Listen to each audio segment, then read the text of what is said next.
Hello everyone, and welcome to the stream. So, today is a super exciting day. We will be playing Subnautica Below Zero. We finished Subnautica yesterday in a super long stream. Today's not going to be that long, probably. So, we can jump right into Subnautica Below Zero now. Let's see. One second. Alrighty, so a few things that are very important to get out of the way. One, never, ever, ever played this game before. Have never seen anything on it. Never done anything related to it, or, well, I mean, you know what I mean. So brand new to this. I have yet to see this game. I know very little about it. I know that we're in water. Actually, no, I don't know that. Now that I think about it, I don't know that, but I assume we're in water. But I do know for a fact that there is snow, and it's going to be icy, I presume, anyway. Otherwise, the name is very misleading. I also assume that... so, there's two creatures that I've seen, and only two creatures. There is penguins, and then there is this eel thingy that has a mouth that I'm not sure exactly how big it is or anything. It just is on the Steam banner. But other than that, I don't know anything. So, yeah, I suggest we should probably get started in just a second here. I'm just getting everything set up so that there's not too much background noises or anything. Alrighty. Also, just information. Uploaded another YouTube video, the finale of Subnautica, and I'm still waiting on a time where I'll upload the variety games. And then also, what else is there? Also, remember to follow, because we are currently at 1 follower, and I want to get up to 3 by the end of this month. So let's see if we can do that. And then, let's see, what else is there? Oh yeah, I guess I should also mention this. If you're watching this on YouTube, feel free to hit the subscribe button, because then you guys will, I believe, get and you have to press the notification button, but you should also do that on Twitch. So you get a notification whenever I upload the VODs or start streaming, depending on the platform you're on. Alrighty. That's everything. So, I'm really excited, actually. Let me swap scenes for you guys. Hi. Oops. Alrighty, so I'm super excited for this game. Let's see, let me swap over. Okay, so, I turned down the, volume. The only other time I opened the game was like 5 minutes ago to turn down the volume to make sure it wasn't too loud. Checking volume levels. Seem relatively good. Alrighty. So, let's see, options. If there's motion blur, we have to turn that off. So, let's turn FPS cap down to 120. It's a bad idea to have a ton of FPS because sometimes it makes your computer actually have less FPS when your computer's trying to do something. Display, okay, 1. Field of view, vertical, horizontal. Not gonna touch that. Sound, yeah, I turned down. Huh. This music's definitely different and cool. Alrighty, gamma's probably fine. Bloom, depth of field. Dithering. What is dithering? Motion blur quality. Off. Off. You don't want any of that nonsense. Okay. I think we're good to go. Alrighty, so. Let me just get started with, saying. Never played this game before, as I've said previously. Super excited to play it. And, absolutely no spoilers. If I see a single spoiler in the chat, I'm closing chat. So, yeah. Be wary of that. Alrighty. Let's get started, shall we? Play. Start a new game. Oh. Survival on 45, 46 feet while investigating the death of your sister. Like survival, but without hunger or thirst. Drown mode with only one life, no alerts. So, I'm not sure if you guys noticed this right off the bat. There are 5 icons on normal survival instead of 4. So in original Subnautica there was food, water, health, and oxygen. However, in this, I see 5, and I think the 5th is what I was talking about. Temperature. I think there actually is something for temperature. That is going to be cool. Alrighty. So, let's get into the game, shall we? I'm looking forward to this. Survival. Ooh, nice loading screen. New ship. So it looks like the mascot for this game is the penguins. The previous one was obviously the peepers. Well, I'd say the peepers. Man, I can't wait. I wonder what there's gonna be. Is there gonna be something like a stalker that's annoying? Is there gonna be reapers? Probably. Well, they're not. Well, I don't know if there are gonna be any like reapers, but I don't even know if there's gonna be any of the same fish. I'm guessing probably not, to be honest. That'd be interesting if there were. I'm perfectly fine if there were, if it was just a new story. But I kind of think that would be different. It would be different anyway. We're loading up now. Man, I'm excited for this. Man, the music's pretty good, actually. I mean, both of their games have great music. Just like the start of the first game. This is the farthest that I can take you on company space bucks, Robin. You sure you want this? The research isn't everything. It is to me. And Sam. I need to know what happened. The meteor storm. I can use it for cover from Altera's eyes. Gonna miss you, Robin. I'll find my way back.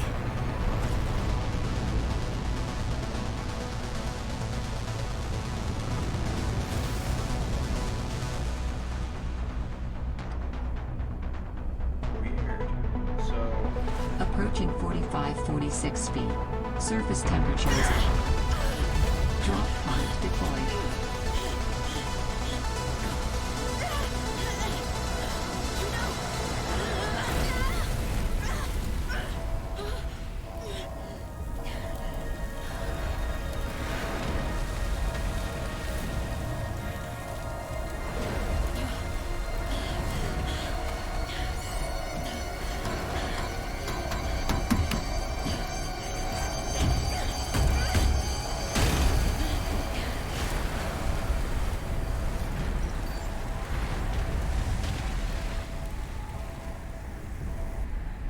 Welcome to 45-46 feet. Enjoy.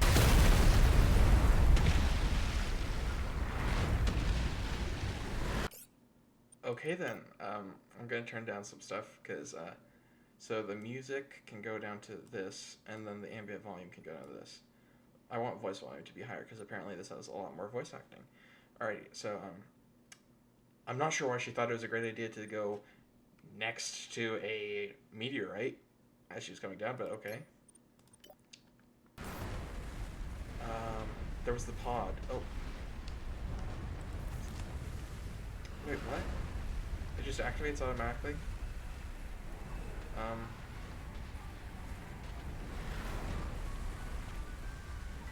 Nutrient block. Oh. Survival. Arctic survival Alamic on arrival.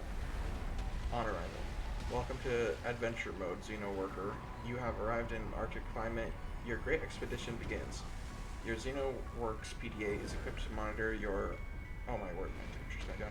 Your temperature and vital signs. Since you have downloaded the Arctic Survival Alamic, it will also dispense advice from time to time. For the benefit of future adventurers, your device will also record observations and findings you make.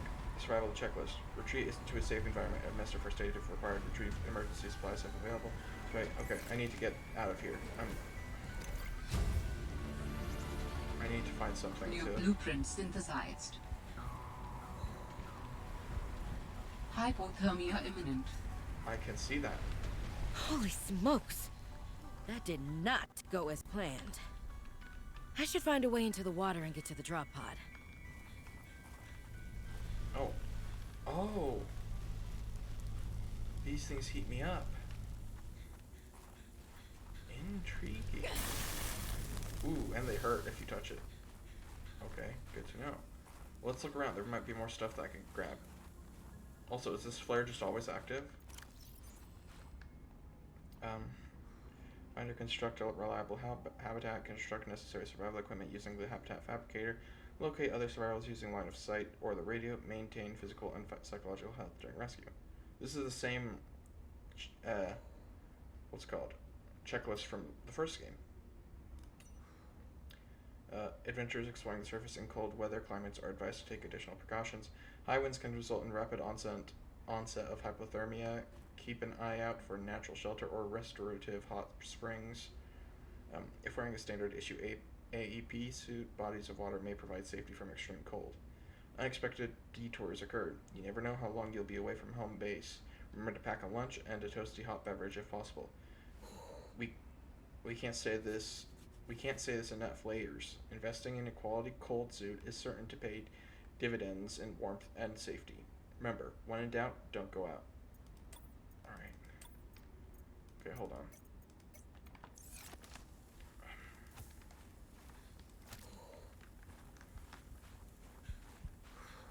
Uh-oh.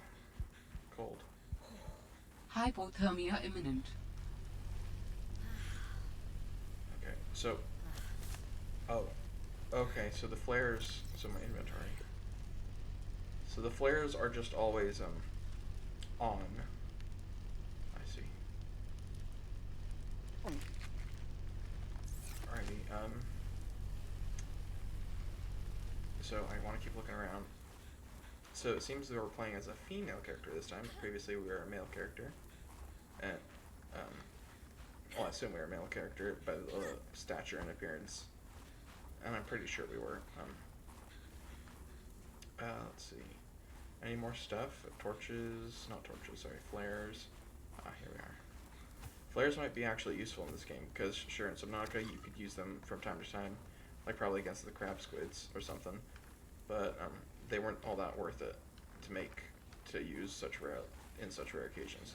But they're providing us with a lot of them, so they might actually be much more useful.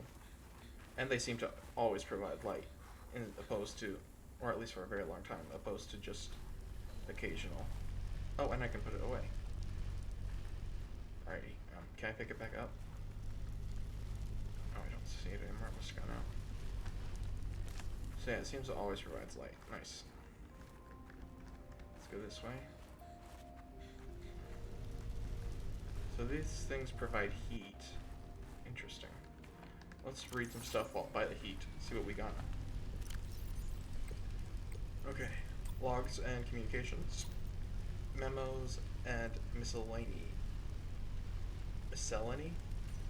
Future of Xenowork. From Jack's ISIS. The future of Xenowork. Hey there, Xenoworkers. I know there's been lots of rumors circulating, so I just want to clear some stuff up. In the spirit of openness and transparency, which you know means a lot to us all here, first of all, no. Altera did not buy us. We are still Xenoworks. We're not going to move offices or start having some kind of hierarchical,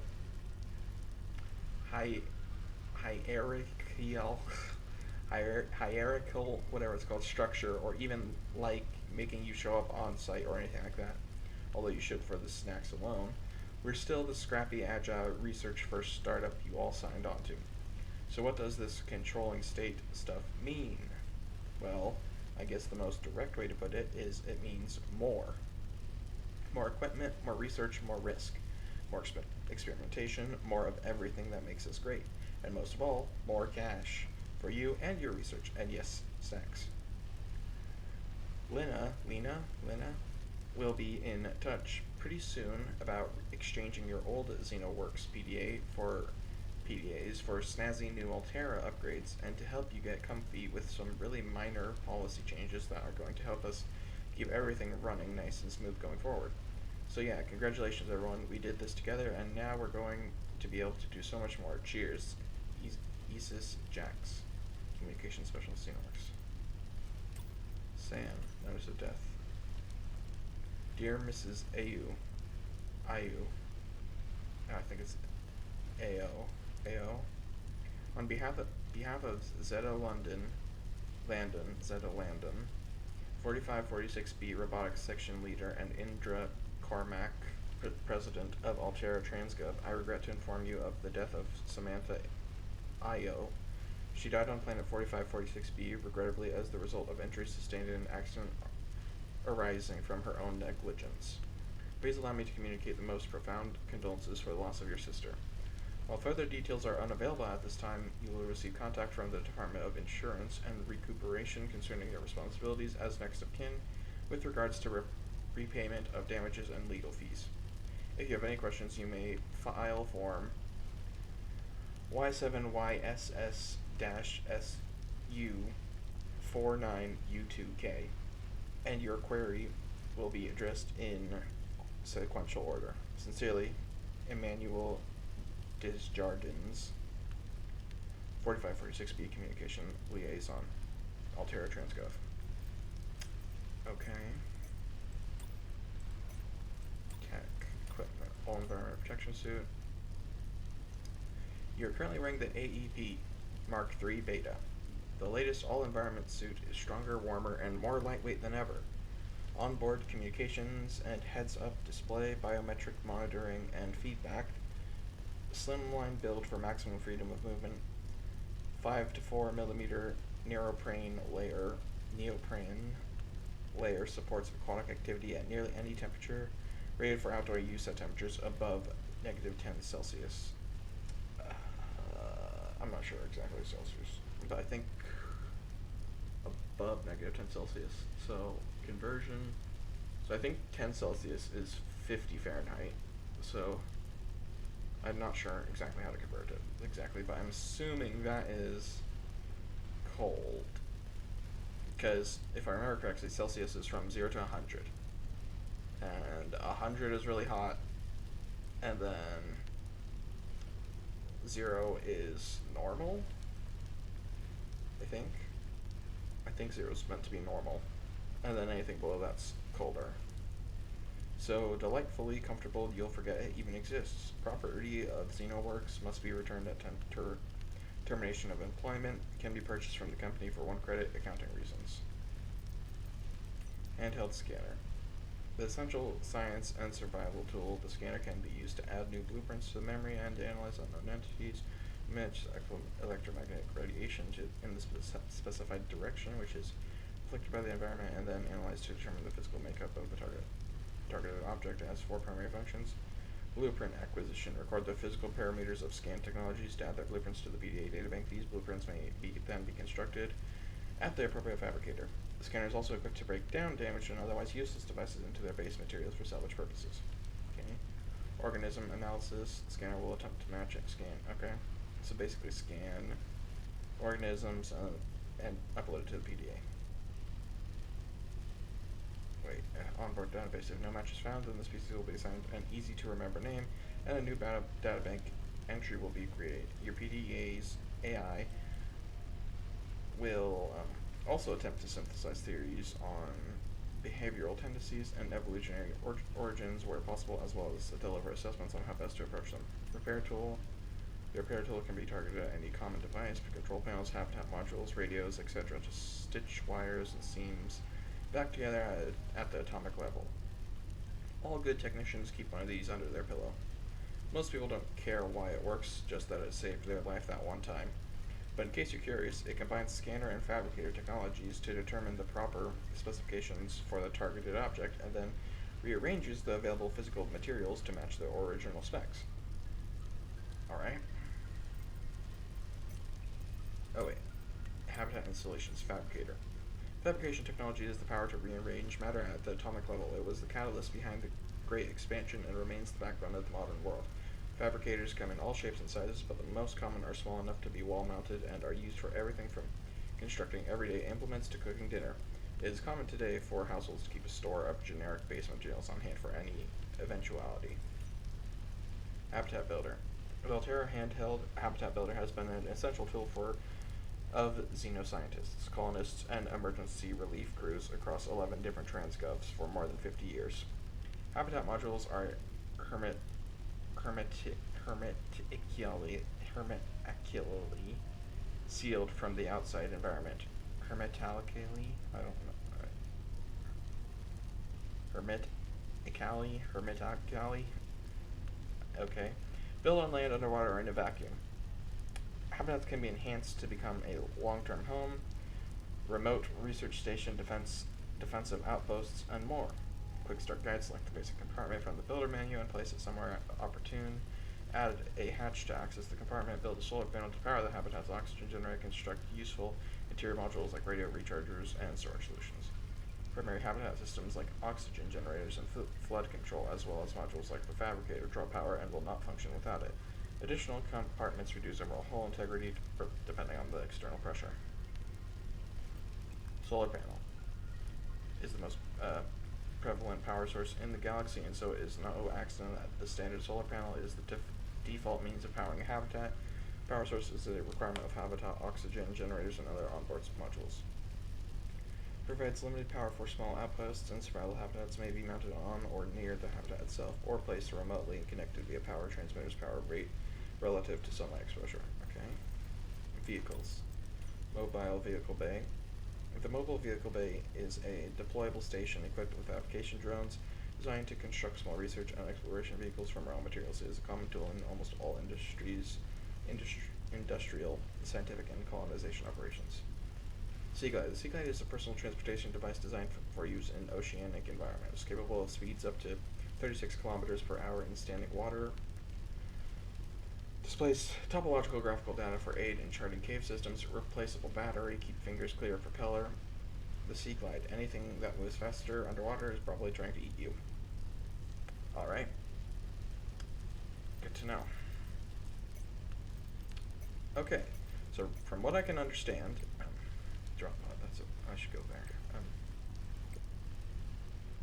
I should drop one of these. So, from what I understand, we were in a small research group or something like that, and then we got bought by Altera, and this girl who I'm playing as, sister, worked for Altera on this planet, and her sister worked on this planet, and her sister died, so now she's investigating, I presume, what's going on.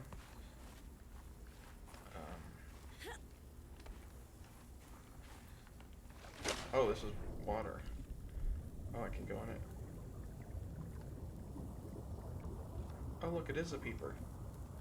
Oh, and a hoopfish. Come here. New creature discovered. Come here. Arctic peeper. New creature discovered. Come here. Huh, so there are peepers here.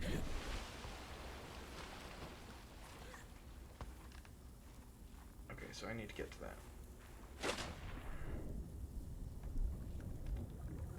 Wow. Ooh, bladderfish. Come here. New creature discovered.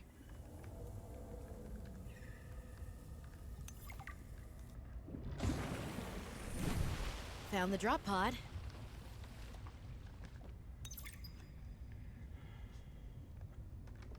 I want to offer my sincerest condolences on the passing of your sister.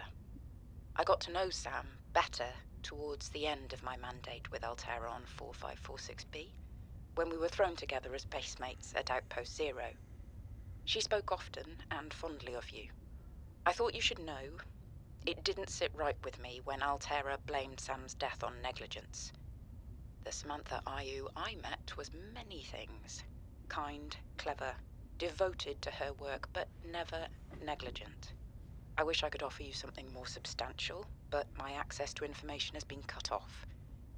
You may be in a better position to look into things than I am. If you're able to, Delta Station was our HQ. They were in a big hurry to leave, and there might still be information to be found there. It has a big radio tower, impossible to miss. I hope you find the answers you seek. Lillian Bench. Well, Sam, I guess I might as well gather some tools and resources before starting my search. Hope that radio tower's as easy to spot as Lil said.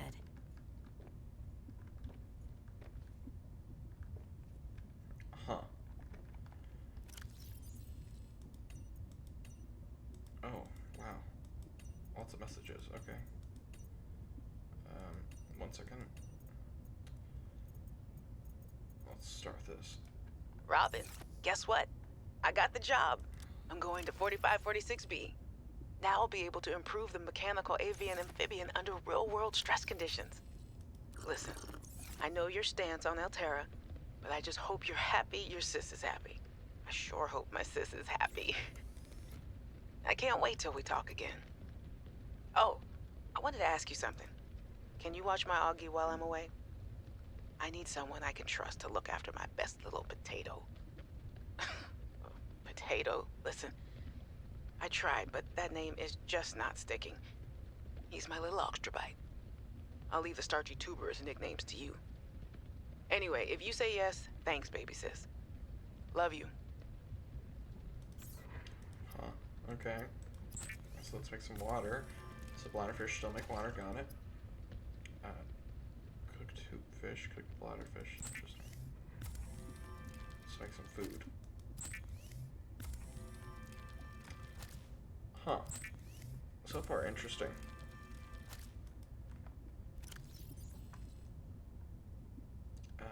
Sure. Has a bar for, I presume, how long until it, what's it called? Spoils? Okay, let's see here.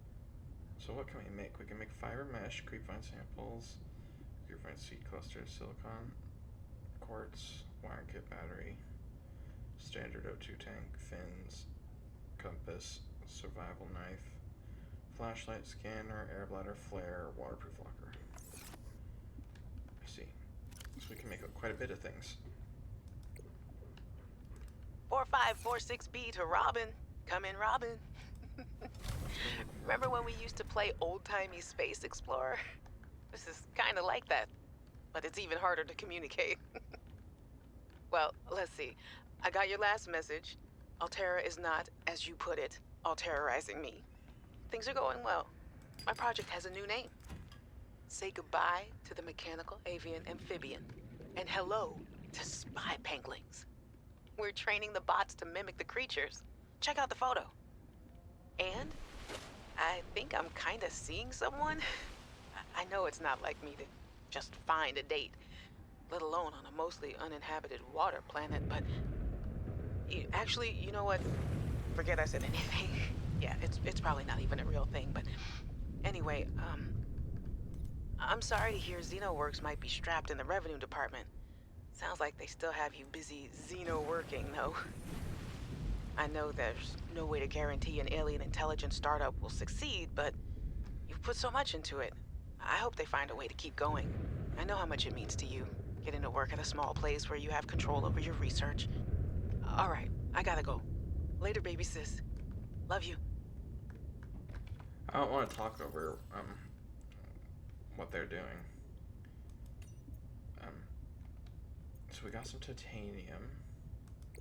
I think I should just listen to all this stuff right now. I don't want to... Hey, Robin! I got your Augie photo. Thanks so much for taking care of him, even though he's a cranky Hey! The nickname actually fits that way. A cranky potato. I know he can be a handful, but I really appreciate it. I'm a bit worried about my other baby, the mission. One of my penguins found something big. But Alterra is just like nothing to see here. Honestly, kinda glad you can't answer, so you can't, you know, rub it in my face. Go ahead, bask in the fact that you were a little bit right about them. My project is on the line. My job, my safety. I heard about XenoWorks getting bought. I'm sorry. But at least you still have your job. Guess you're one of us now. Like it or not, welcome to the Alterra family. I should probably go before I say something I regret. Love you. Keep your chin up. Eye on the alien prize. Okay, I want to get another one of these. They're too fast. Alrighty, faster than the other one, that's for sure. Hey, Robin. I'm sorry if my last message was so awful. I've been under a lot of stress. I'm not sure what's going on with anything. I can't really talk about it either. Oh, and I'm definitely not dating anyone on this water planet. Don't know what I was thinking there. Have I told you how cold it is here? Get this. I can't even get my wash and go dry before the wind freezes the moisturizer in my hair. Wild, right? Well, anyway, I'm sure you're mad at me after what I said, but I could really use a friend. You're my sister. I love you. I'm sorry.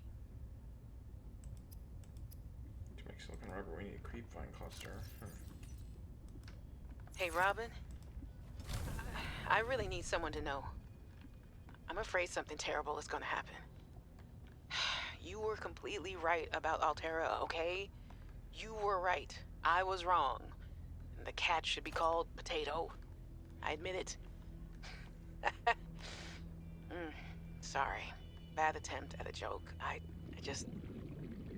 don't know what to do. I guess I should just come out and say it at this point. I've said this much already. We found a frozen Leviathan that's infected with Kara. Altera thinks they can use it for something. Weapons, experimental treatments, a whole range of things. But one end of the range is ugly, dangerous, but profitable, of course. What if it gets out while we're messing around with it? Or worse, what if it ends up a bioweapon in the wrong hands? I hope I'm overreacting, but I don't think I am. Anyway, message me back, please. Could really use a friend. You're my sister. I love you. And that was the last one. I was a little nervous about dropping into an unknown area, but luckily, this biome seems to have an abundance of minerals I can use for tools and upgrades. I didn't want another situation like Bazantos 5. When Xenoworks dropped me off, there were barely any resources. I survived off the land for 3 months with just a knife, my lucky PDA, and some rope. I am still kind of proud of that, though. Okay, so let's go find. So, what do I want to get first? I kind of want to go for the Sea Glide. Where's the Sea Glide at? Oh, I don't have it. Oh. Okay. Maybe the scanner would be a good idea. Probably, yeah. So I need battery somewhere for that ruin plant.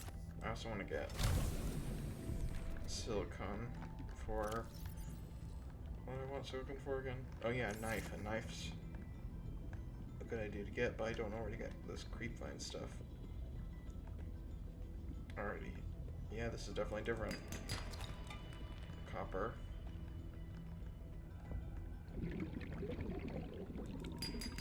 Titanium. Copper. Titanium. Wow, there's a lot more here. Oxygen. Yep. Yeah, so the temperature doesn't affect me underwater, so that's good.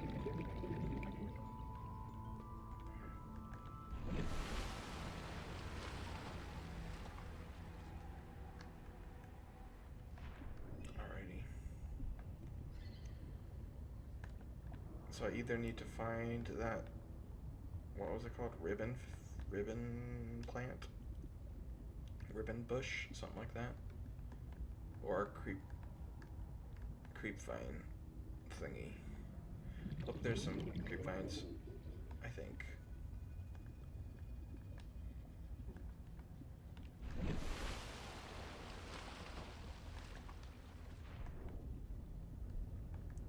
I wonder when we're gonna encounter something.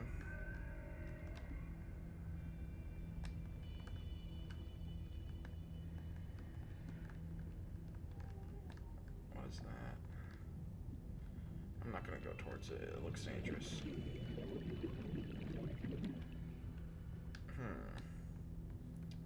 These don't seem to have... Yeah, this is creepvine, but I don't see any seed clusters. Oh, what's this? Oh. Oxygen. Fragment. Oh, replenish oxygen. Oh. So this is not a bad thing. Intriguing.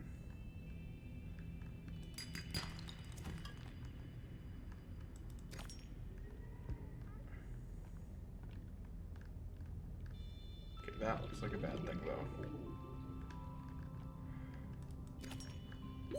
Oxygen. What is that? I'm not sure if that's a bad thing or not.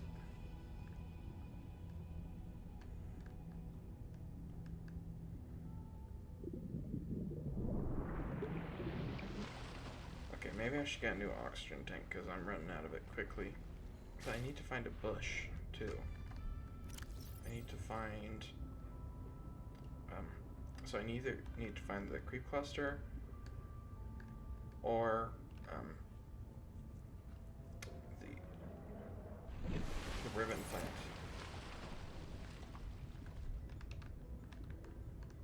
I don't think the penguins are evil. Oh, there's a ribbon plant. Ribbon plants contain electrolytic materials that can be used in energy storage. Found a bunch.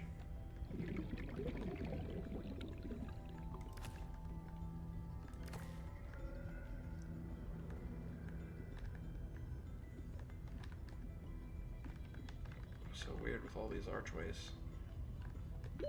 Oxygen. I'm aware. Jeez, it's a blizzard.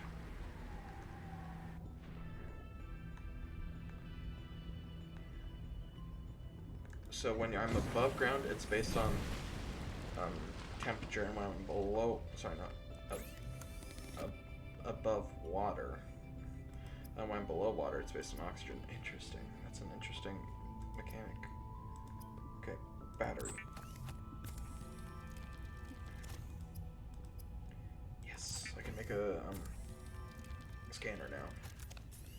Most important tool. Oh, nice. All right, I have a scanner. Yeah. In goes a battery and titanium, out comes a scanner. Every xenobiologist's favorite tool.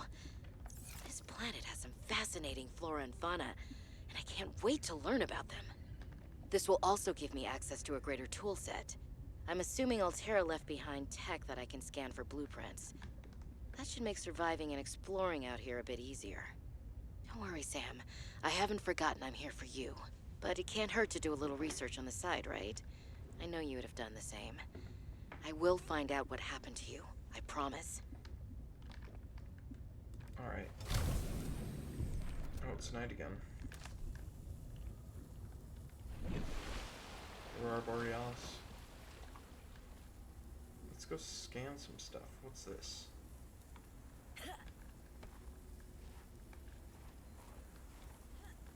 Oh, this peeper.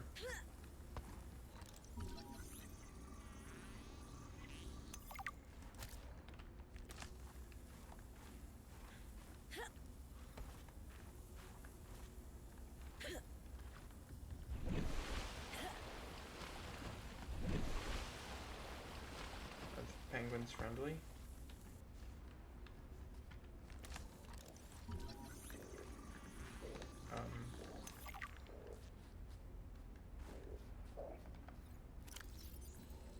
Dangerous weather approaching. Seek shelter. Okay.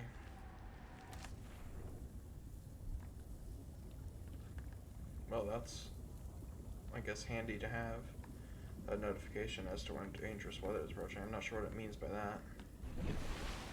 Oh. A blizzard. Got it. So let's read up on these guys.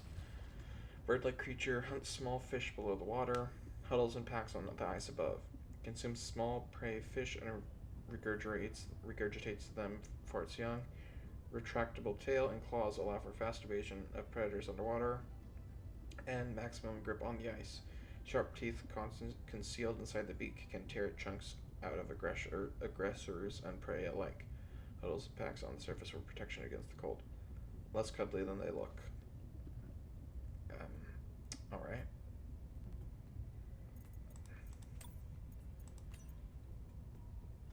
A fast prey fish, camouflaged against the ice. Like the common peeper, it is fast and relatively intelligent, allowing it to survive in large numbers. Researcher notes. Don't like the auto-generated name. Suggest ice clumps. Edible. What's going on? I wish there were more windows.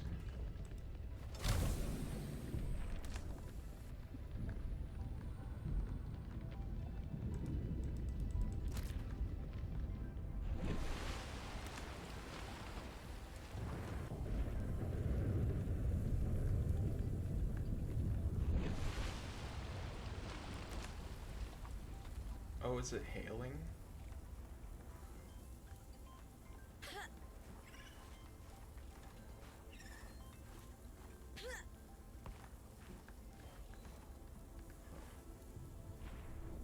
I think I have to find a seed thingy, a seed cluster for creepvine to continue. Because I want a knife.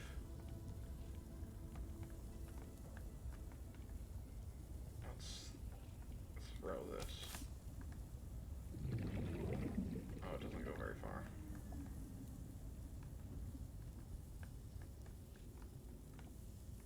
There's something down there and then this.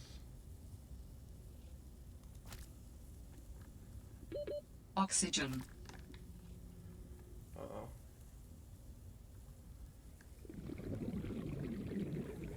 Uh-oh.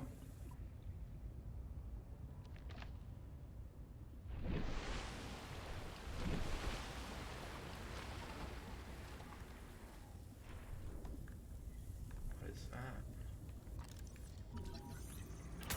Ow. Oh, bugger. So they're like biters or something? There's also this thing down here that I wanted to look at. Jeez, my oxygen goes down so fast. Creature egg.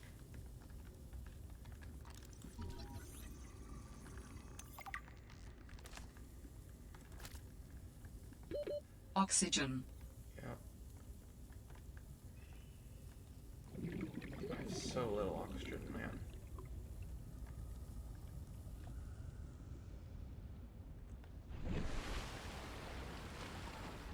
I wonder if I can feed it to these guys. Oh, that's a bad idea. Don't pick up them. I really want to try that, but it's a terrible idea to do that. I just know it. And they're not going to eat this, it seems. Oh, well, I'll take it then. Yeah, that's a terrible idea. Don't pick that up.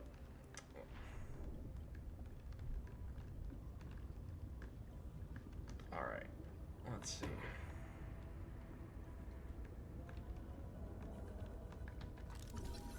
Twisted mandrake.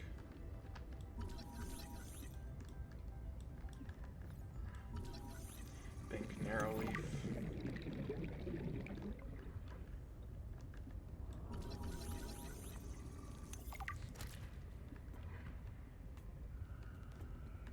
Alrighty.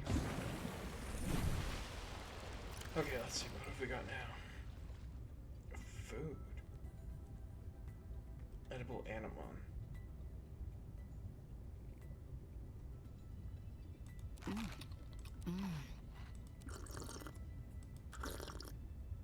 Alrighty, so let's see. Carnivores. Symbiote. A small, fast predator which nests inside the hull of Titan holefish and defends them at all costs. Titan holefish? Symbiotes feed mostly on overconfident predators which attack the Titan holefish. expending huge energy reserves to move quickly and strike their targets. The symbiote, maybe it's just symbiote, is dependent on receiving additional warmth and oxygen from the Titan hullfish. Symbiotes lay their eggs inside the gills of the Titan hullfish. The waste left behind is absorbed by the Titan, constituting all the nutrients it needs to survive. Assessment: catch or neutralize to approach the Titan hullfish. What's the Titan hullfish? Bladderfish. To be mostly defenseless and bears little resemblance to the other life forms around it. Semi-permeable bladder. The bladderfish is able to filter air and seawater into open-ended. Out to the oblivious to edible oxygen may be retrieved. Okay, so this is the exact same as the one in the first game. Got it. The frost anemone grows on the underside of the ice floes and icebergs. The anemone's tendrils are covered in thin, stinging hairs that paralyze small fish and plankton that are broken down for nutrients. These tendrils should be trimmed to effectively harvest the edible heart. Carefully harvest for high nutritional value.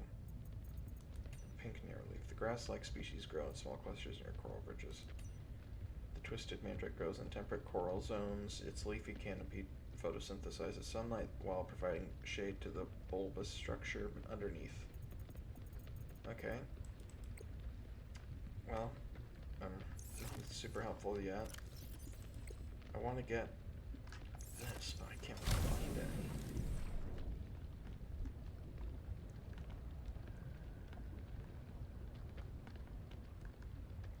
Wasn't there some over here? Yeah. Can't go up there.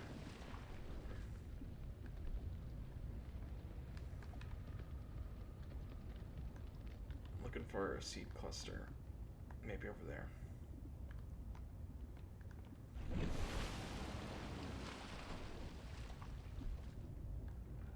There we go.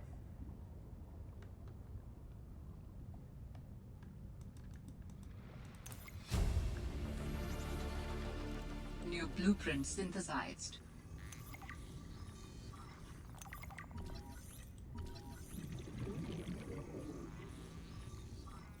Nice.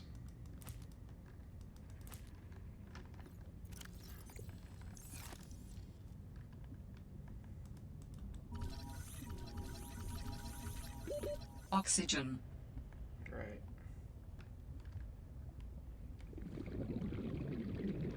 I haven't really seen anything too new. Just the symbiote and the penguins.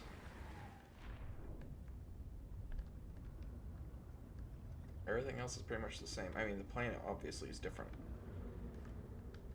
And there are sounds that I'm unfamiliar with. I'm not sure if they're friendly or not.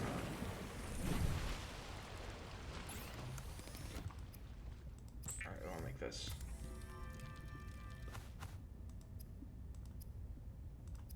Knife. There we go. Fins, I need 2.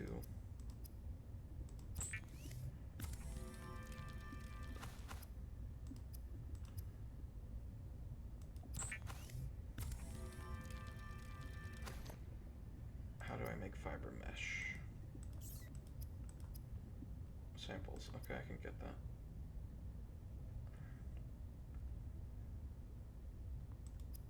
Let's make another battery. Also water. I'm low on water.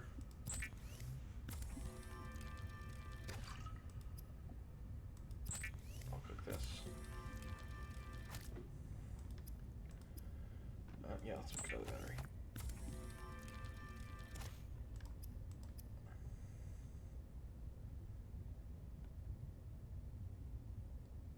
Huh. Sure, let's get a flashlight. I'm sure it'll be helpful. It's probably better than the flares too.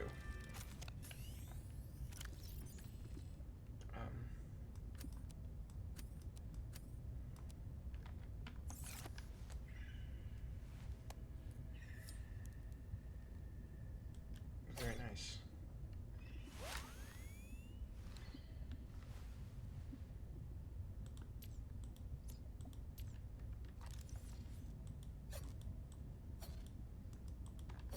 Alright. So we got a knife now. So let's go grab some.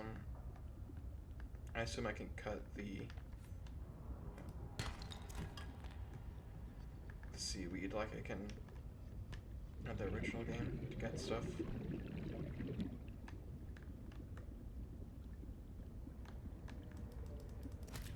Sounds like a reefback almost.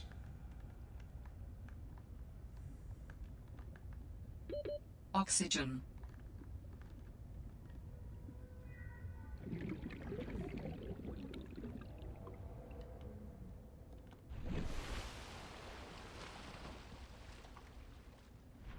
I'm not sure if whatever that is making that sound is friendly or not. New blueprint synthesized. Alright, let's head over this way.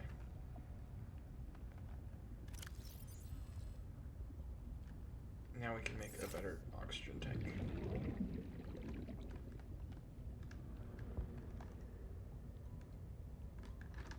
And I think I should go investigate that sound.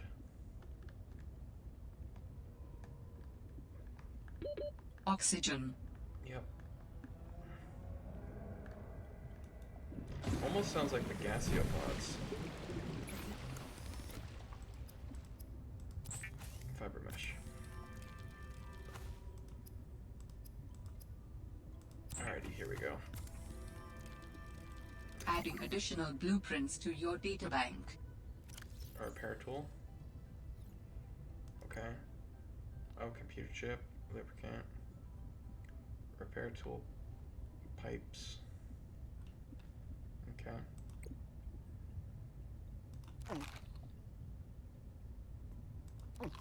This provides a lot of water. Okay, The standard oxygen tank can be upgraded for deluxe and VIP breathing. what? That doesn't make... Huh? VIP breathing? What do you mean? Alrighty, go outside again. Okay, so now I can breathe for 72. And it still drops every... Does it drop more when I'm deeper?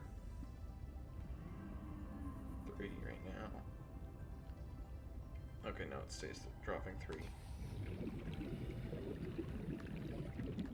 So it's... I can't tell if it's per second or not.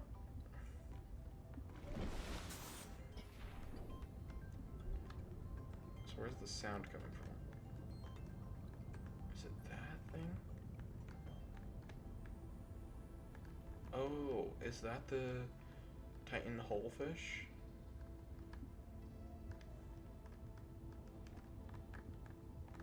I said I can catch you guys. Ha. New creature discovered. Gotcha.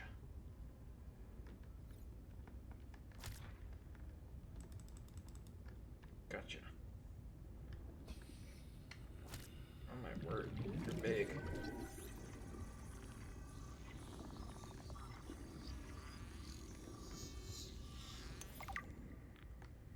Just chilling out, huh? Alright. Okay, so... let's see. Herbivore, okay, so that's good. Large docile, okay, good. Herbivore which emits oxygen and is defended by small aggressive symbiotes, which accompany them. Slow, stupid, and delicious. Okay. Complex gills line the inside of the hole, drawing cold water in and emitting warm oxygen-rich water in its place. Attracts symbiotes, which make the holefish their home and fiercely ward off any approaching life form. Migrates more or less at random, feeding from nutrients deposits by the symbiotes. The Titan holefish has evolved entirely beyond basic survival mechanisms like speed, intelligence, or hunting. It exists in a semi-permanent state of unreflective calm, swimming forward on impulse, fully trusting the complex ecosystem which supports it. Valuable oxygen source if you can reach it.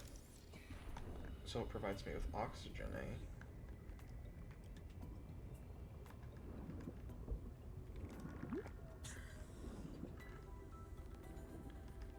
it just a constant supply of oxygen? Huh. Guess not. So what else?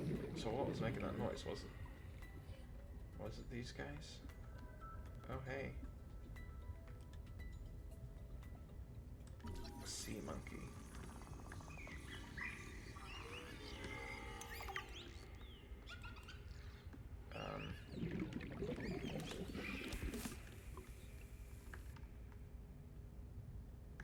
Huh, that seemed to scare it off. Sea monkey. Herbivore. A medium-sized and intelligent herbivore which shows great interest in other life forms and their possessions. More researchers need to understand this life form and its behavior. Two finger-like appendages on each form are tipped with suction pads for basic objection manipulation. Its large turquoise crest is made of rigid bone, is possibly used as a ram, although this has not been observed. Sea monkeys roam the ocean almost playfully, largely fearless of predators, seen to form small nests where they hoard objects of interest for unknown purposes. Investigate with caution. Okay. So it's not outrightly aggressive from what it said. So what was that? Ice. So let's investigate it with caution. Hey, I got a...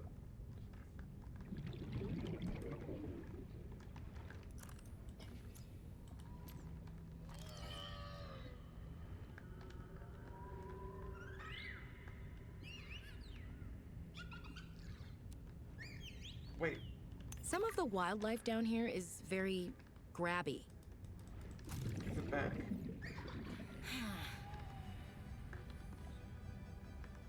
Interesting. So it takes my stuff. Huh. Thankfully I can get it back. Okay, so I gotta be careful of that guy then. So he's not aggressive, he's just wants my stuff. What's that?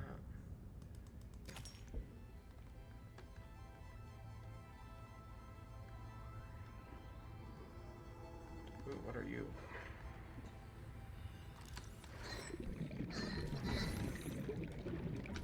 Brine wing.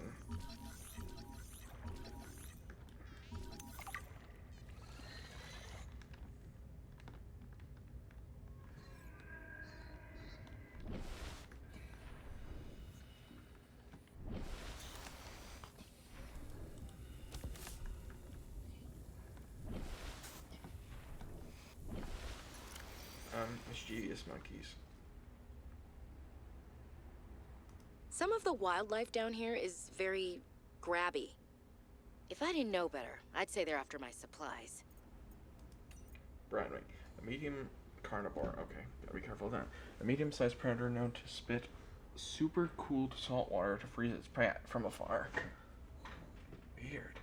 A large bladder on the brine wing's underside fills with seawater as it swims. Dangerous weather approaching. Seek shelter.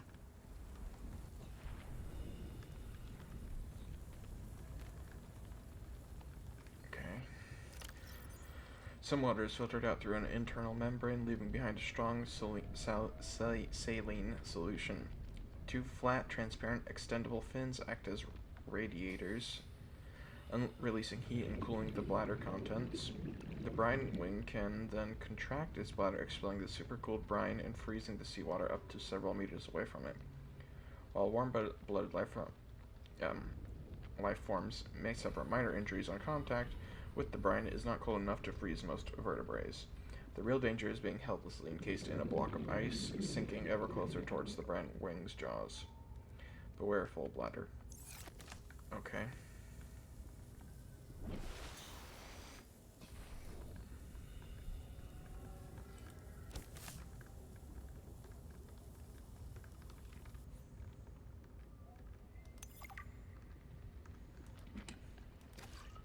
Huh.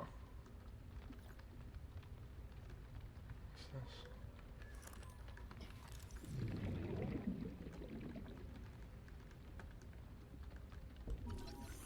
White stick.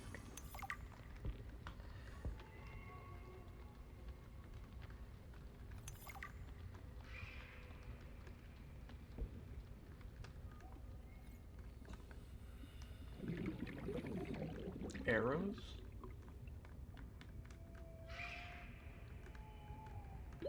Warning. 30 seconds of oxygen remaining. Beacon. Altera, delivery status report. Ah, jeez. These sea monkeys are gonna get me in trouble. This is the third shipment that those buggers have gotten their weird little hands into. Now we're running low on flares, and I'm gonna have to search nearby nests for stolen cargo. They're lucky they're kinda cute. Raccoons of the sea, those ones.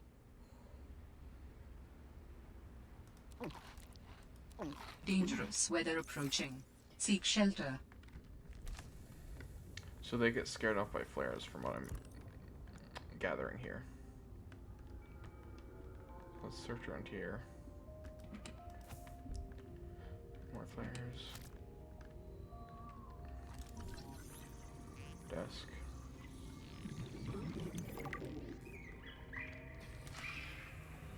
Yeah, flares scare them away. Got it. Good to know.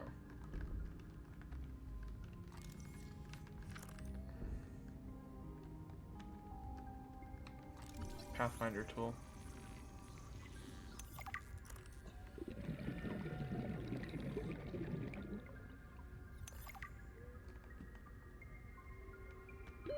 Warning. 30 seconds of oxygen remaining. Salt, quartz.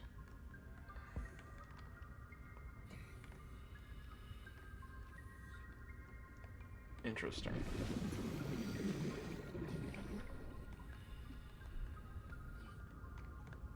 So it said to chop these up first.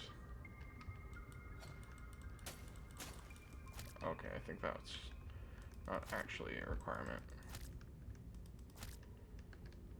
Gotta be careful with that. I just don't want it hitting me.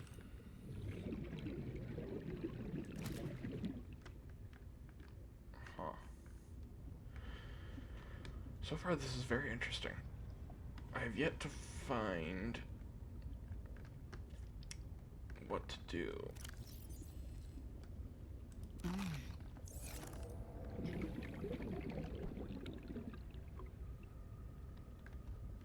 So I guess we should go a little bit deeper. Investigate some caves, because I want to get the cave sulfur.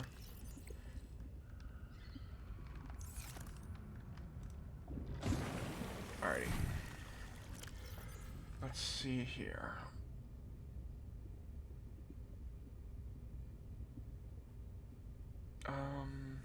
Probably the next best thing to do. What would be the next best thing?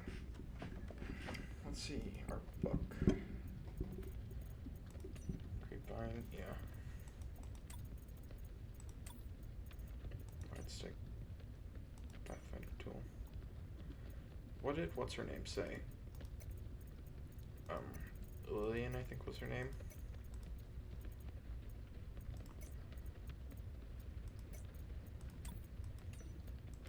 No, Sam, survey sister. I thought you should know it didn't sit. Okay, you may be in better position. You're able to. Delta Station was our HQ. They were in a big hurry to leave, and there was still any information they would find there. Big radio tower, impossible to miss. Okay, so let's go look for a radio tower when it's day. It's day. Okay, good. Big radio tower. Dangerous weather approaching. Seek shelter. I can't see in this weather. Darn. Alright, since we can't go up, let's go down.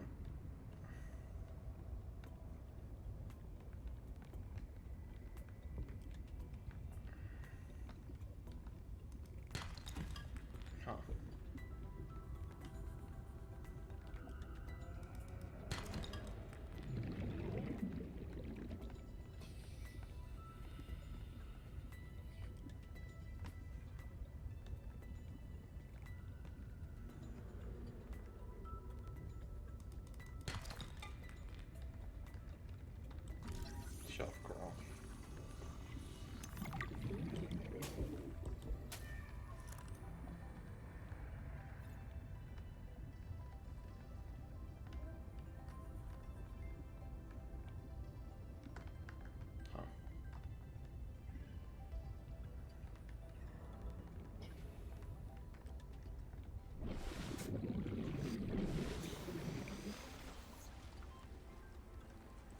was just night though.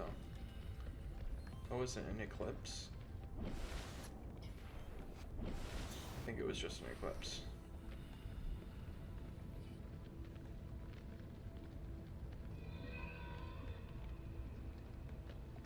Those sound like the gaseopods. I'm not sure though.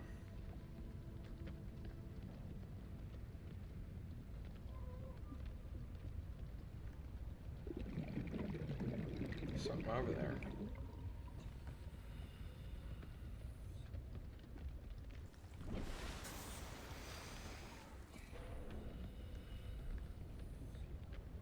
Electricity.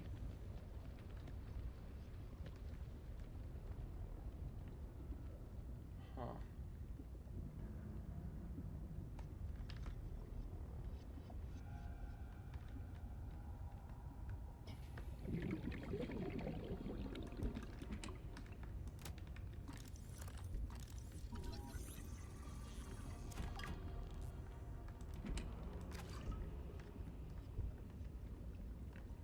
Here's something. I don't see anything though.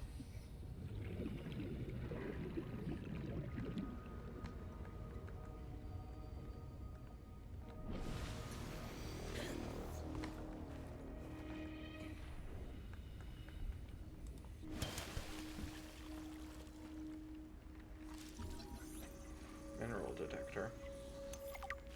Huh.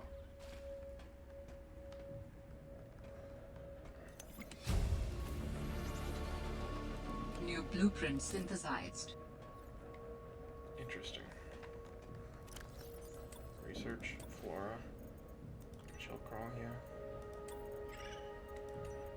Using a complex blend of electromagnetic field transition beta decode detection, the mineral detector is capable of identifying nearby resources at approximating distance to antenna emit an advanced pattern. Huh.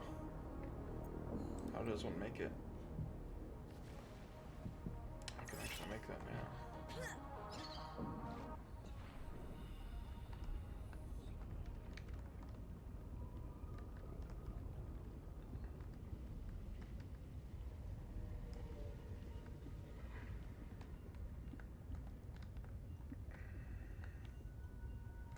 Goes deep down.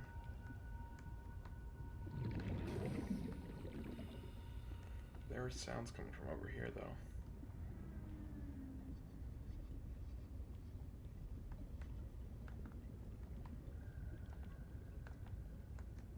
Not sure where.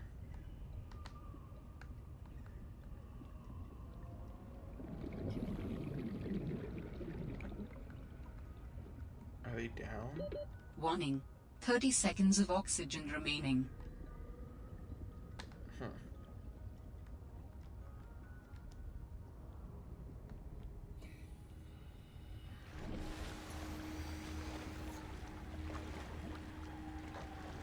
I'm not sure entirely what I should do right now, but I got that scanner thingy, so I should probably go and make that. It's probably a good idea.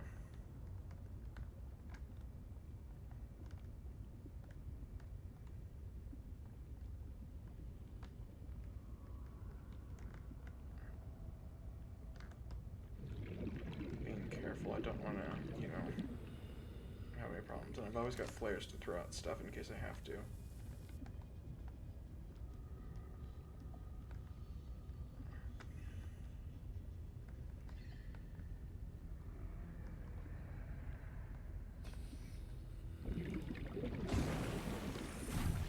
Alrighty. Tools. Battery. I need one more of those, but I've got the copper wire. And I need one copper ore.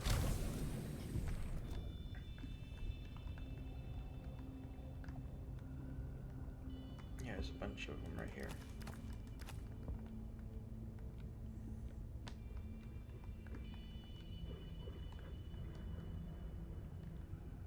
This is great so far. I really like it.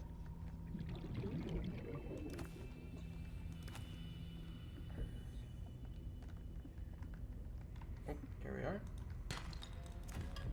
Titanium.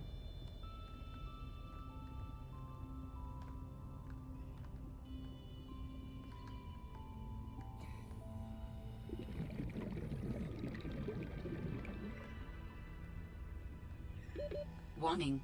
30 seconds of oxygen remaining. We need copper.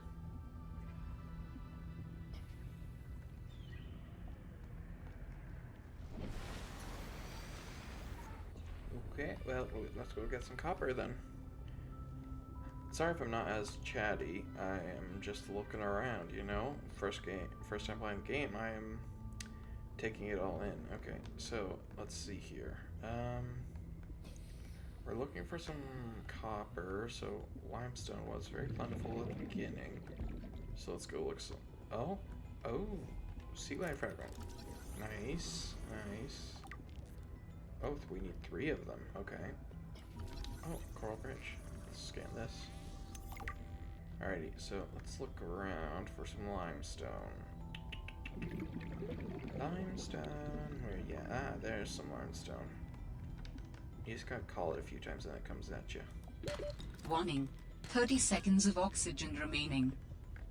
So far we haven't really run into any hostile things, which is good. Hopefully we won't. So far it's quite peaceful.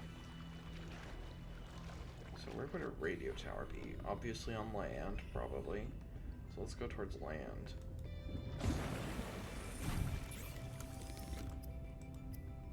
Let's get some water. Battery. Material scanner. The mineral detector can sniff out raw materials, potentially saving you hundreds of hours of searching.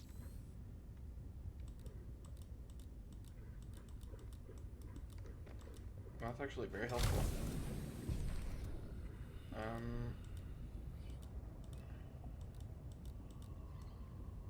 Fragments.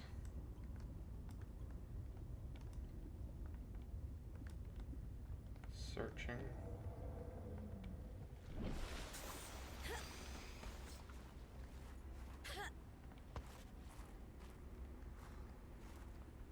So, land. I presume land would be in this general direction. Because this is technically land. I don't see the radio tower though.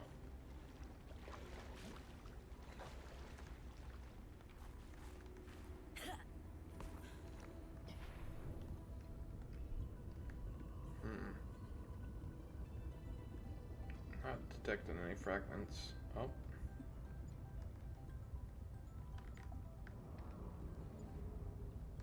Oh. Right here.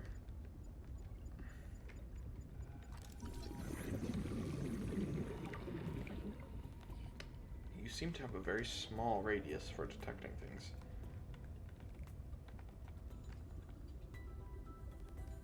And I feel like I could see it faster than you can detect it, probably.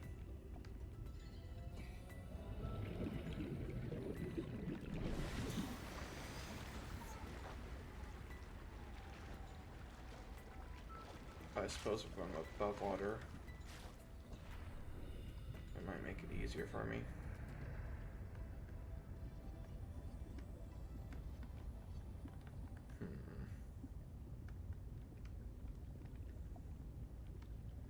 Another whole fish. All Terra supply cache nearby. Oh. Okay, let's go over there.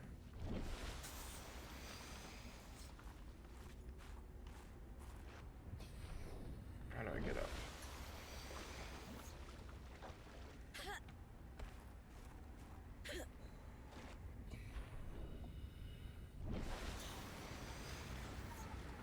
Why didn't you say so any sooner, huh? Sea monkeys.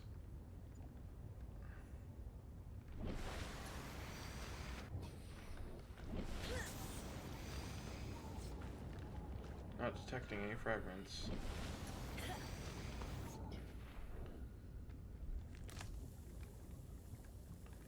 Just want to keep some of the fish away.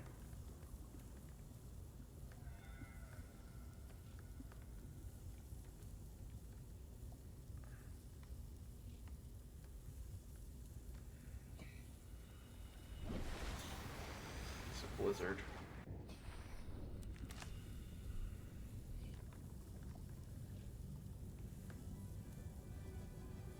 Huh.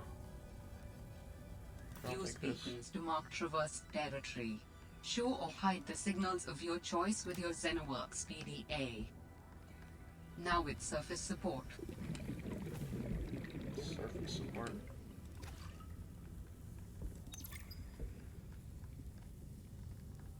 I'm telling you, Sammy, you see some weird things when you spend half your day in a sea truck. More vandalism? Was it the sea monkeys again? I don't think so. I can't shake the feeling this planet is cursed. There's no such thing as a curse. Yeah, you're probably right. That's nothing. You wouldn't want to hear about it anyway. Just a huge creature frozen in ice. What? Where? In a cave, not far from your lab. And here's the extra weird part. As soon as I called it in, they closed off the area. Don't want anyone going in there. But why? Sammy, I'm no biologist, but I think there was something wrong with it. Its skin just seemed off. Alien. An alien on planet 4546B. No. I'm serious, Sam. Something ain't right. Wish I could show you, but I can't get back in there. You can't. But I might know how to. Whatever you're thinking, we never had this conversation. Well, I found it already. Thanks, thingy.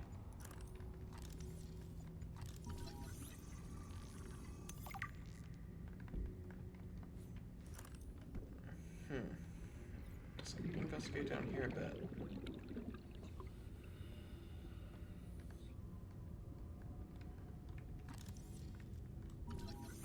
Oxygen plant.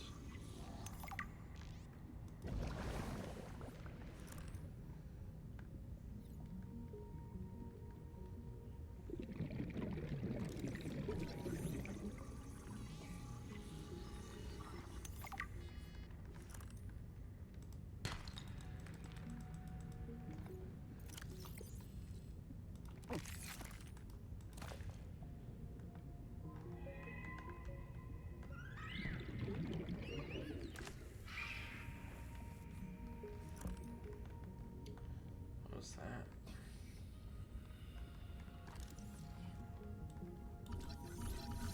Spinnerfish. Warning. 30 seconds of oxygen remaining. Yeah, I should probably get out of here, honestly.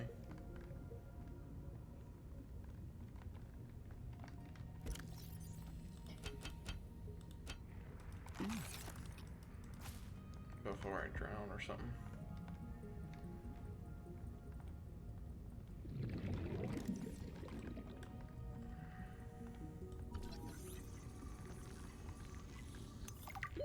Warning.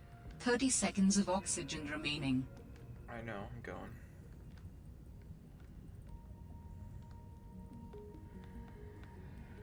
Let's get out of here. Huh. Oxygen. I'm aware.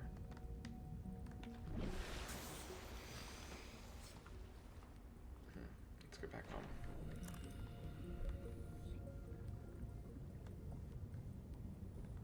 What's this? Oh, another sequoia fragment.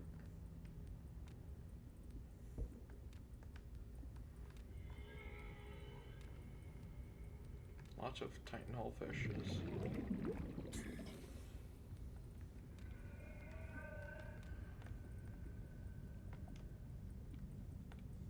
So many fragments over here, jeez.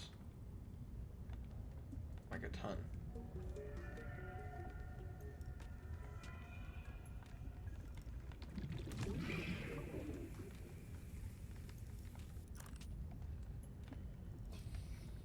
So far away.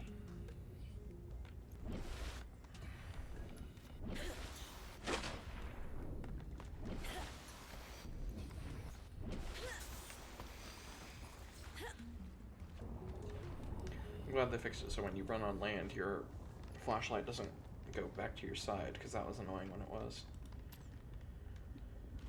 Also, remember everyone, if you're enjoying the stream, please do consider following. Alrighty. Oh, and if you're on YouTube, consider subscribing. Both are free. And both help me.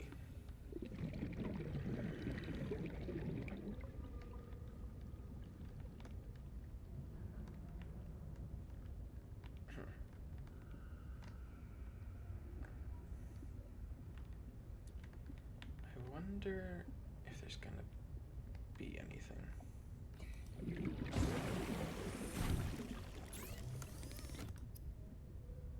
Like big or whatnot. If we're gonna find anything big.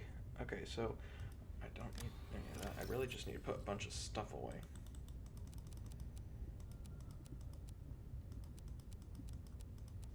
And then I want to make the Sea Glide because I got enough for that now.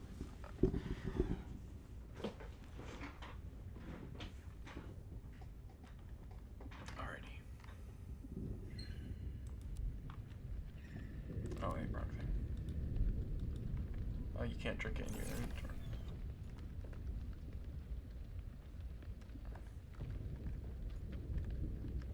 Huh.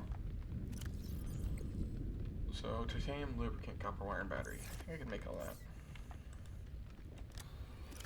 Oh, we don't have any copper. Oh, okay. Let's see.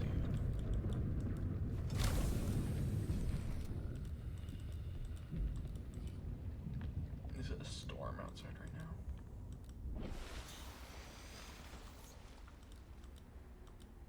Copper.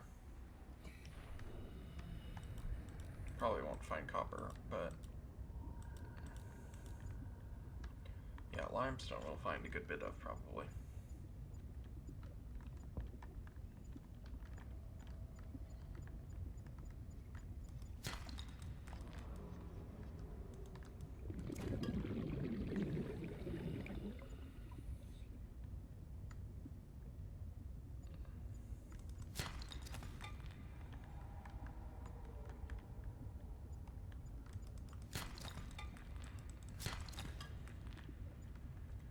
Let's keep looking.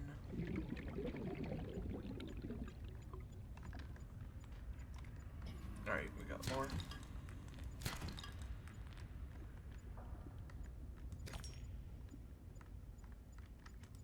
More. Alrighty, nice. I think that's enough, right? 2 for copper wire, so no, not Oxygen. enough. Okay. Once I get a Sea Glide, maybe I'll be able to find the tower then.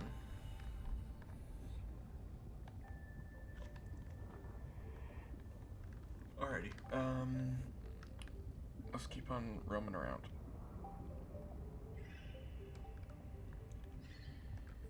Okie-dokie, let's keep on looking.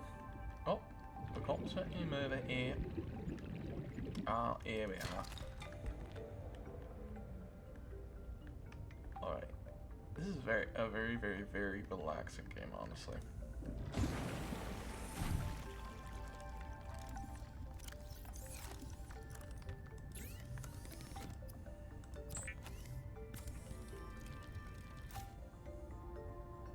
I was expecting it to be a lot more, you know, like Subnautica originally was, but I guess not. Because Subnautica 1 was a lot scarier than this is, so I just chill.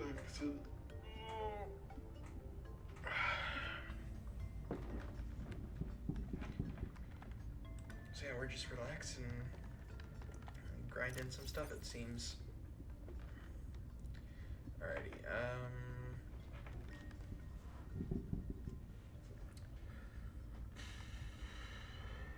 oh, we don't need a creature egg.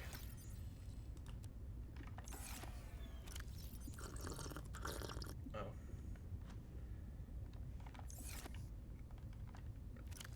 So now we can make it, right? Is it a deployable or a tool? It's a deployable.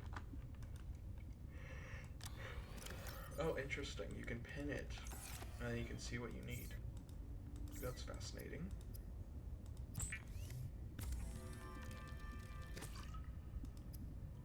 Quite fascinating indeed. The Sea Glide is a personal transportation device used for high-speed freediving. Contains a built-in light and map. Finally, we don't,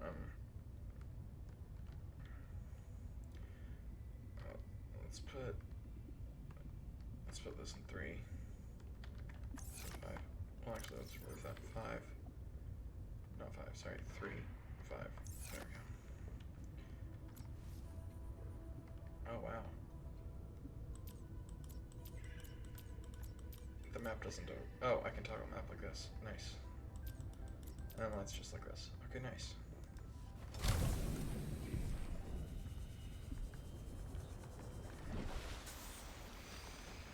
So now I should be able to go a lot further.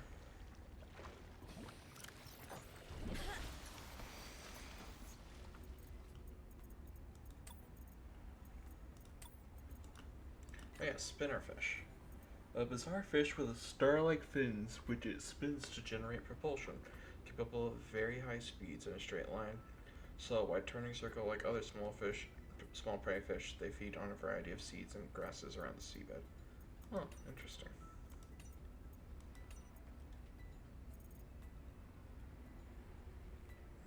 Harvestable for resources used in fabrication. Oh. Got it.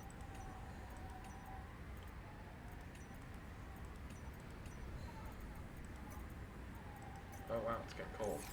Real cold.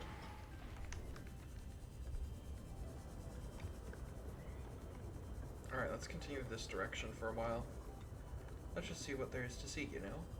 Let's actually explore a bit. See what we can find. We found a wall. It was frozen. Alterra beacon signature detected. Unique identifier. Delta Station dock. Oh. Delta Station. This is the place Lil mentioned in her message.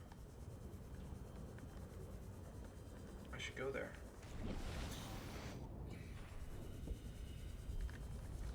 Okay, I have enough water and food. I wonder if that was something that triggered after I got the Seagull Eye. Most likely. Alright, let's head over that way. Only 500 meters away. Not terrible. What's the map looking like? Can't quite tell. It's all... Huh.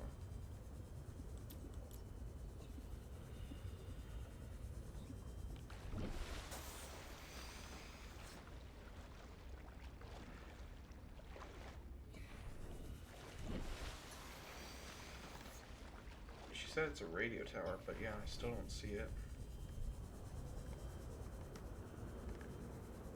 I thought she said you can't miss it. Oh.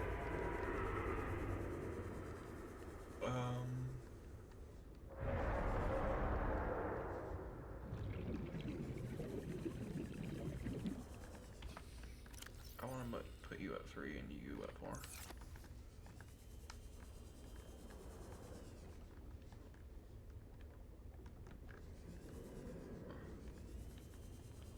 I'm guessing that's hostile.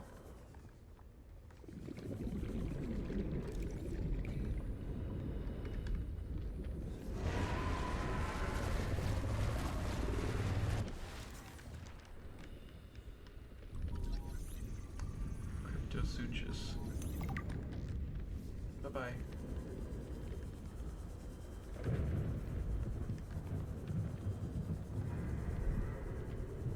Jeez, it's fast.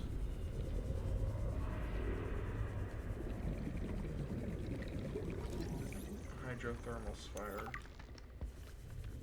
Let's get out of here before it continues to try and eat us.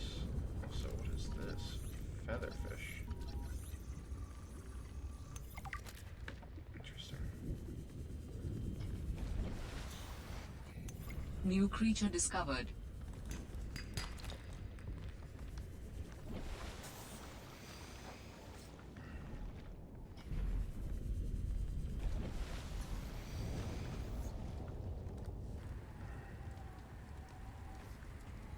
I see. That's the radio tower.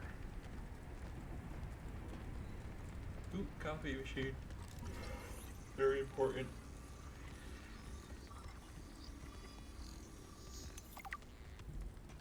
Can I have one?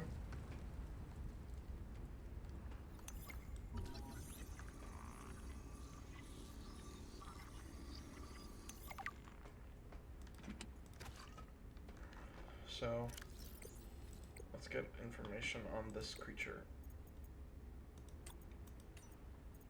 These chimney-shaped structures are formed from dissolved minerals pushed upwards through the planet's crust. The presence of the metal sulfides give the escaping material its dark, opaque appearance. Aquatic life found in proximity may have evolved adaptations to the presence of these toxic compounds. Long-term exposure to geothermal emissions may pose a risk to human health. Okay, let's get in the water to cool down. Heat up.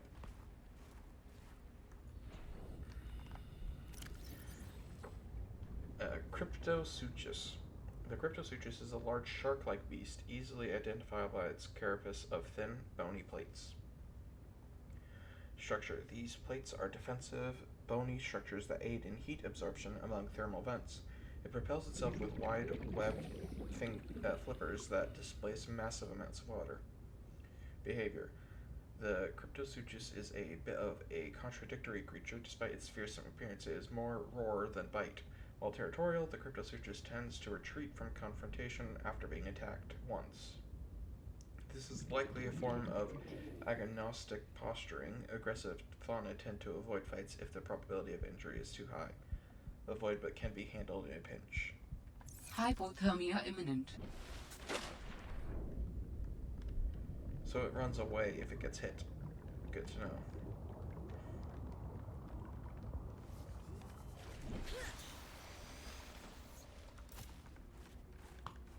This is a recorded message. If you can hear this, you're trespassing.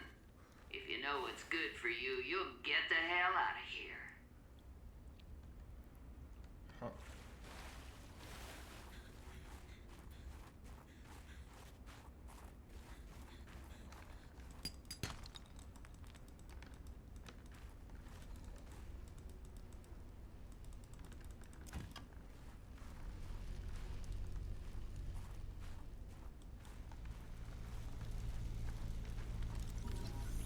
Thermal lily. Intriguing.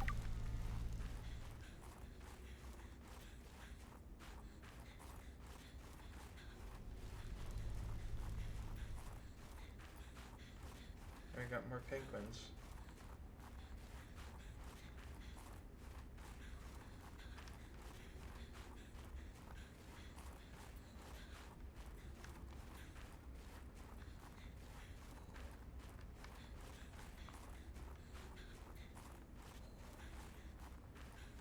Go up this way. Oh, in a cave.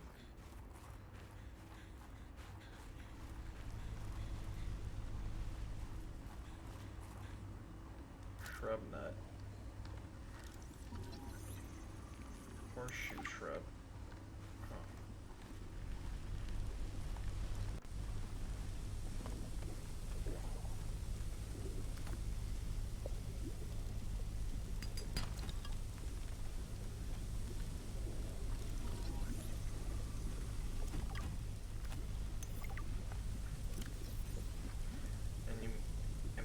Special request. Emmanuel gave me this jailbroken scanner tool thing and said, I need more shower heads. This should lead you to the necessary minerals. What? He also told me to keep it on the down low. I guess this is what a master's certificate is applied geology gets you these days. In applied geology gets you these days. A job as a glorified construction worker. Ugh, I should have studied interstellar law like Dad said. I have to hand it to Emmanuel, though. I don't know what he did to the scanner, but does a great job at zeroing in on specific materials. It's better than hoping I stumble across the right outcroppings.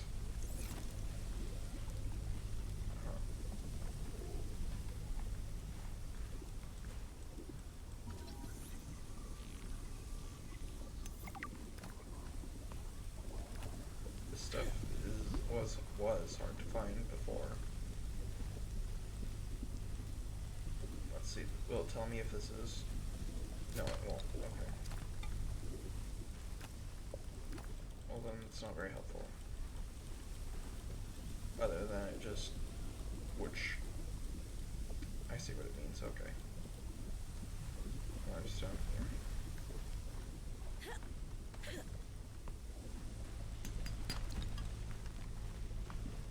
So I wonder if the majority of the game is going to be underwater or above water, or if it's a combination of both, like an equal combination. Because obviously Subnautica, the first game, was majority underwater.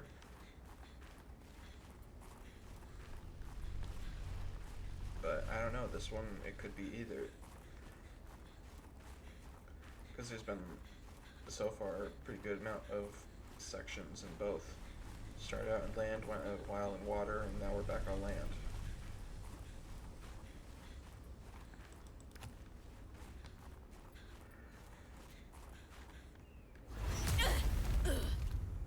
Stop right there, Altera.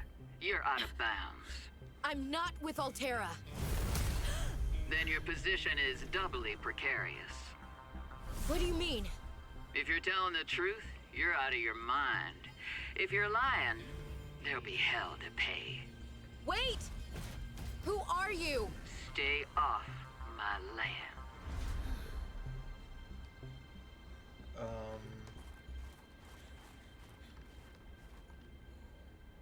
The woman in the exosuit has been traced as far as my technology will allow. It would appear I'm far less alone on this planet than I had anticipated. Signal location uploaded to PDA. Okay, well, I want to investigate the location of this facility, though. Builder. That's important.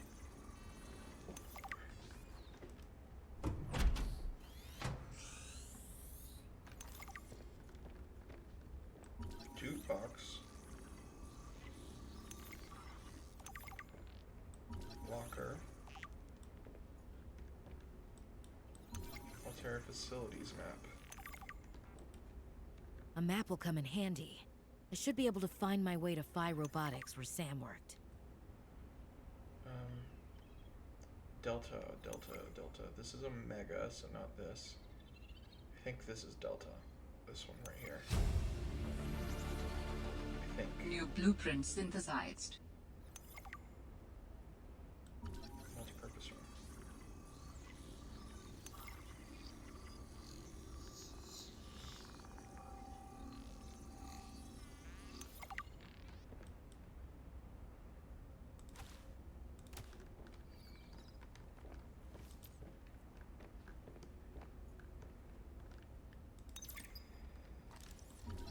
The avian curse. Communications tower maintenance log. Another day, another slight by the winged furies. As usual, I got an interference alert. As usual, I went out to see what the problem was. As usual, it was frozen stalagmites of feathered bird excrement. I fear the career impact of saying this officially, if you can even call what I have a career. But I could swear they're targeting me personally. The week I was out with the flu, I came back to find the tower spotless. Parvin laughed at me when I asked him how he cleaned it. Silly me. As if Parvin would ever clean anything. There's nothing left for me to do but quit. But I know that's what the birds want me to do. Oh, and I got the tower up and running. Maintenance complete.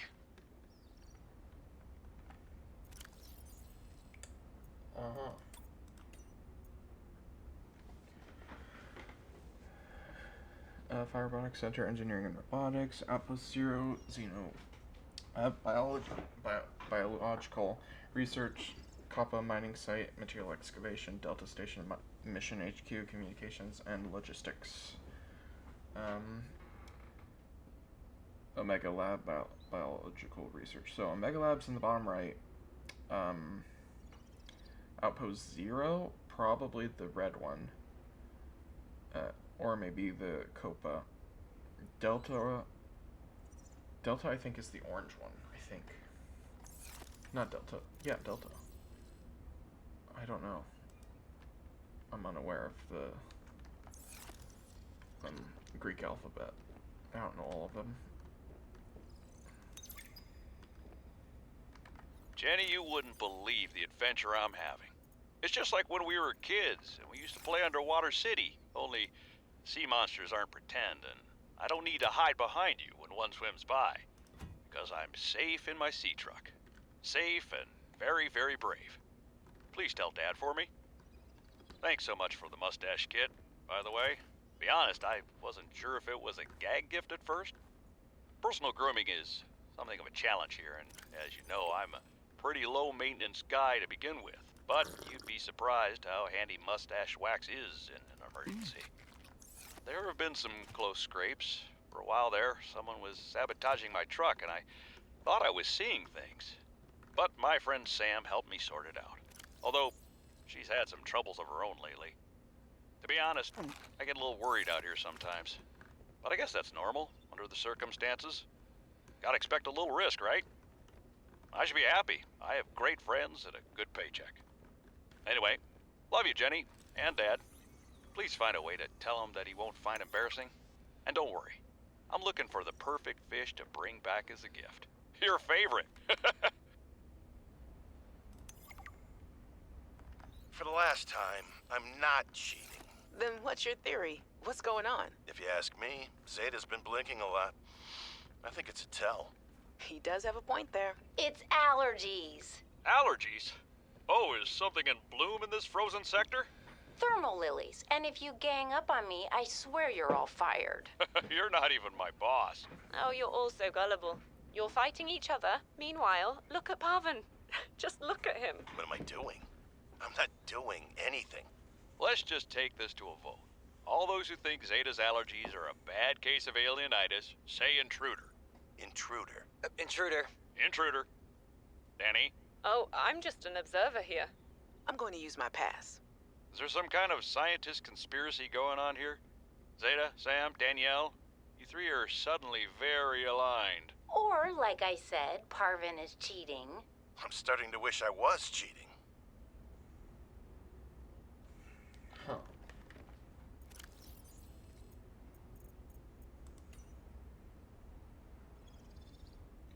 Thanks for everything, Fred. Sam. Huh.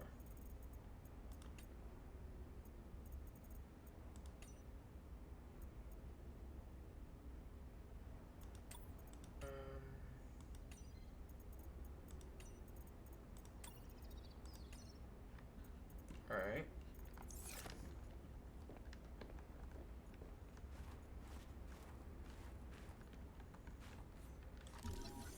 Honeycomb fungus. Odd.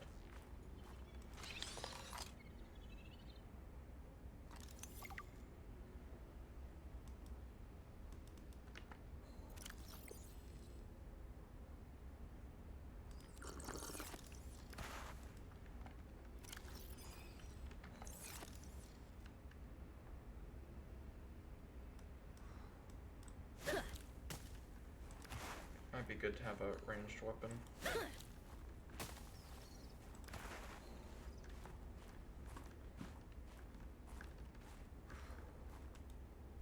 If that person in the prawn suit comes back. Cushy setup. Must belong to one of those higher-uppers. Emmanuel's bed.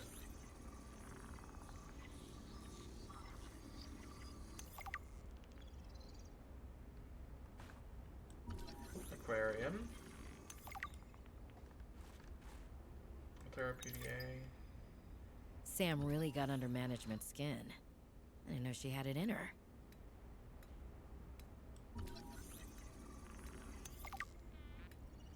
Huh.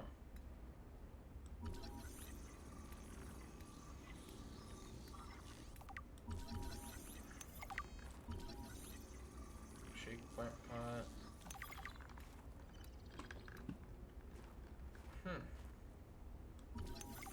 Observatory.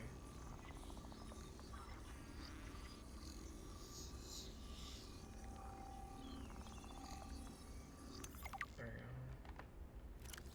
Find anything? A few updates. Good morning, Frostpack.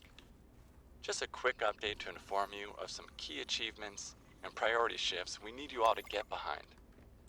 The Spy Pangling project was a resounding success. Please join me in congratulating Samantha IU, who is now reassigned to Outpost Zero helping us dream of future initiatives. Congratulations are also in order for Danielle Valenti and her team at Omega Lab. The closing of Phi Robotics means important funds can be redirected to their Kara bacteria study, which has important positive implications for the life sciences. You're all doing an exceptional job, and I don't want to promise anything, but HQ has been taking notice. Keep up the good work, and I think we can start discussing bonuses soon. Huh. David, you'll be happy to know the Frost Pack is making excellent progress. I must say, my management style appears to be uniquely well suited to isolated planets. I miss you, of course, but I wonder if you feel it too. As great as we are together, we're almost better apart. Just look at how well Prosperina did in her last show. I'm sorry I couldn't be there to see it, but I'm sure if I'd been around, I'd only have made her nervous. Once this mission is over, I'll come home for a few good months. And then, what do you think if we look at reorganizing our expectations to facilitate longer-term separation success? I really think this could be a great model for us going forward, romantically and otherwise.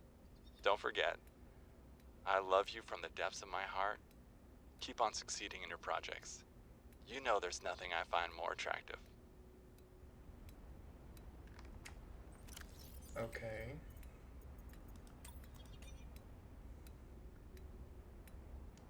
Resources and communication liaison. Reports to Alter HQ. Personality E5A401C5 and 1. Okay. Okay. Exploitable. Honeycomb fungus. Oh. This hardy fungus erupts through the thick ice shelf. It sends a collection of hyphae filaments that collect nutrient and moisture deep into the ice shelf until it hits permafrost. From there, the hyphae intertwine into a thick root-like system called mycelia cords. These mycelium efficiency pull nutrients from the soil. Huh.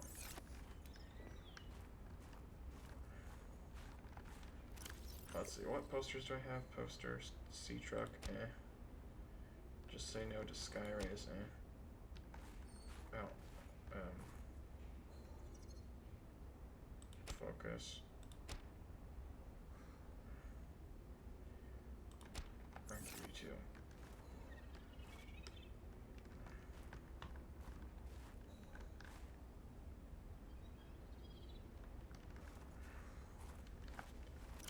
I'll keep these two things.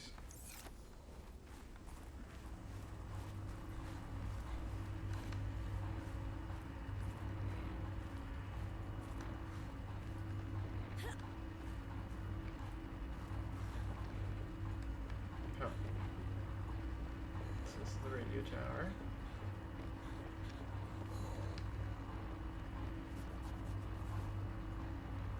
Status report.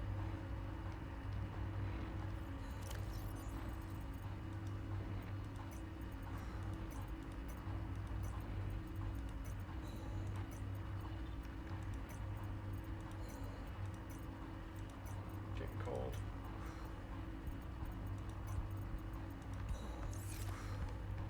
Hypothermia imminent.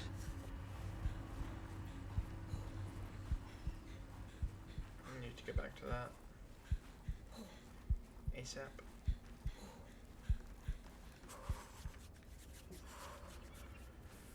There we go.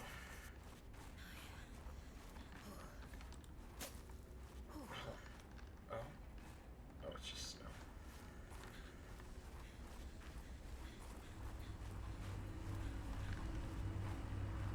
Oh, there's one right here.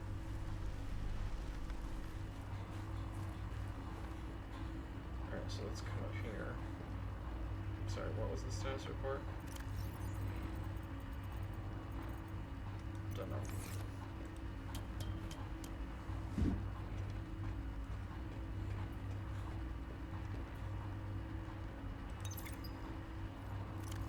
Operation manual. New employee training is recommended that all training be completed while tower is in test mode. Test mode is a fully functional simulated version of live mode. While in test mode, all communication from the tower, including distress signals, security alerts, and spy transmissions will be disabled. To initiate test mode, insert the test overdrive module into the diagnostic port as depicted in the diagram to the left. The activate test mode command may be entered via the terminal once the test override module has been terminated. No wait, no, has been inserted. Activate test mode.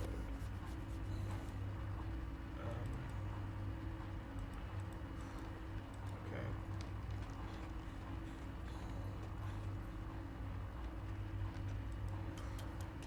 So I need the module.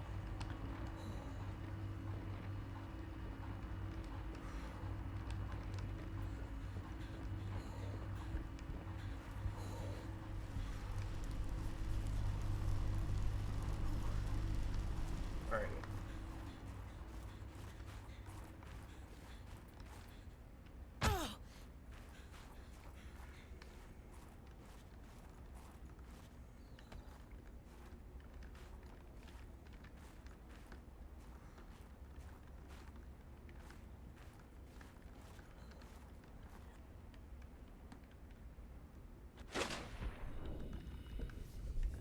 Let's go see where she went.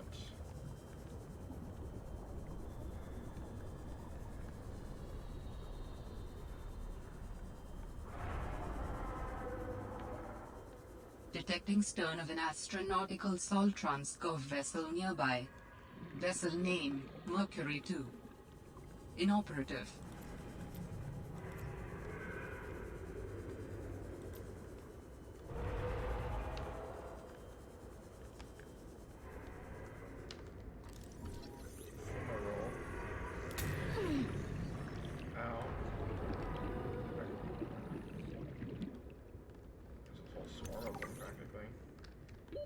Warning. 30 seconds of oxygen remaining.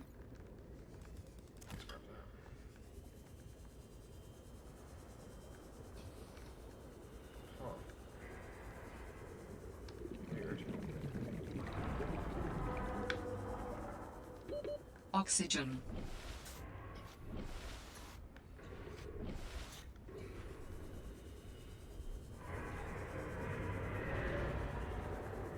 It said they're more roar than bite, so I guess so long as I have my knife, it's fine.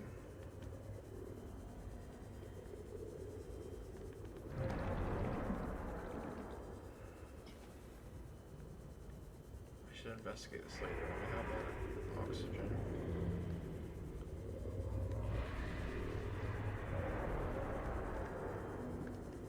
Can't do all that.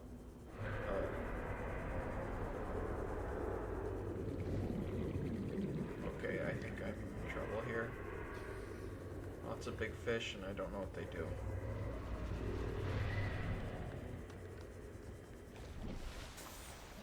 Are these like whales? Let's go to the backside of it to get the scan off. Uh-oh, it's trending.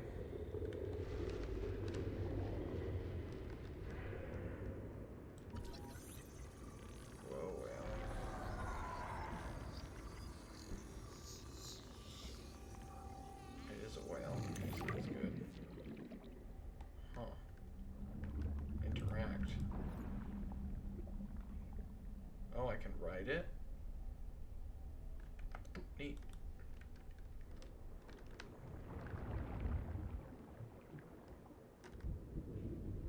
What's the point of riding it, though?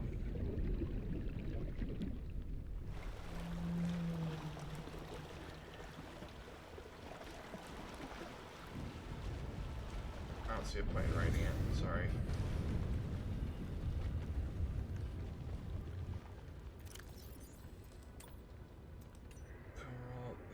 Blister like from fumaroles or vents for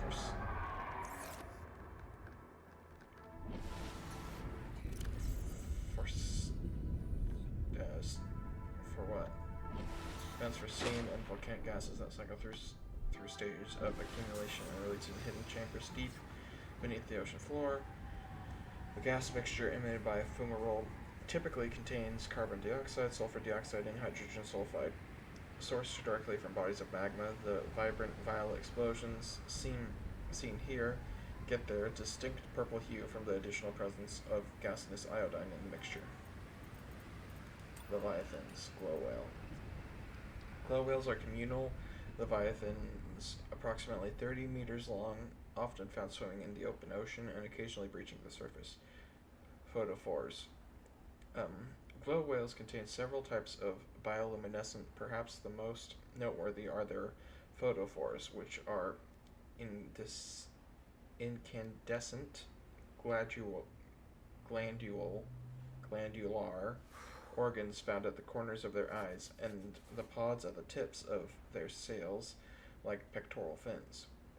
Glowhorns. The glow whale's blue horns behave similarly to turning forks. The horns receive waves of sound in the water and help glow whales identify members of their pod from a distance. This ability is also used in hunting shoals to determine positioning of potential food sources.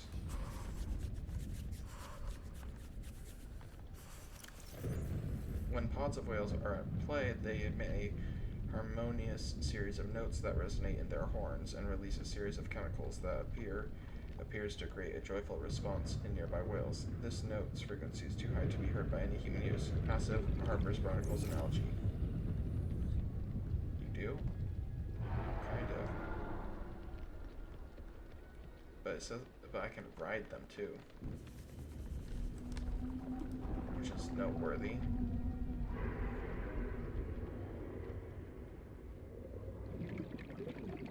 I don't see really any benefit to riding them, other than maybe not getting attacked.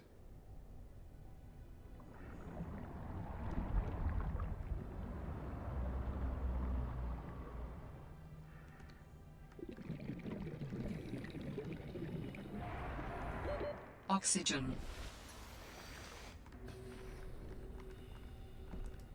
Where are you going? Yeah, because I don't think I steer this thing.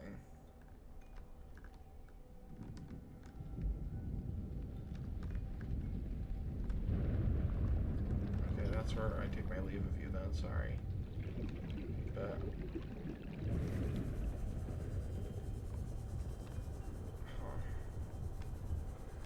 like large lily pads or something.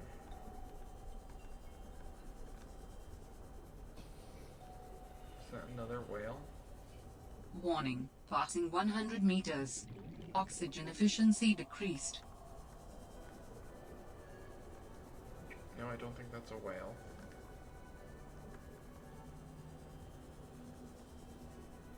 Are these giant lily pads?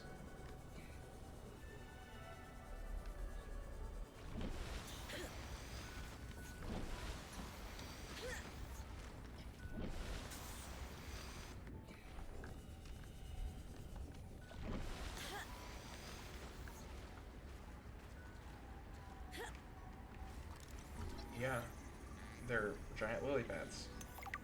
Huh. That's interesting. Let's drink some water. Also, why don't I have my light on?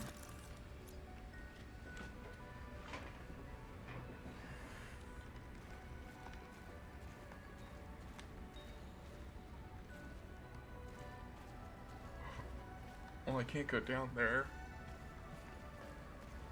Dangerous weather approaching. Seek shelter. Alright. I think it's time to go back home.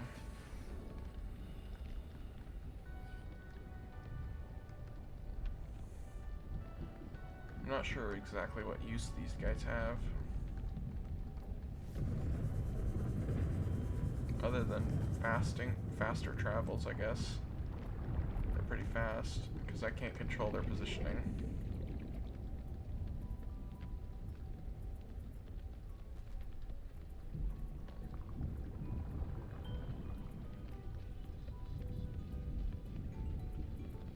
Where are you going, pal?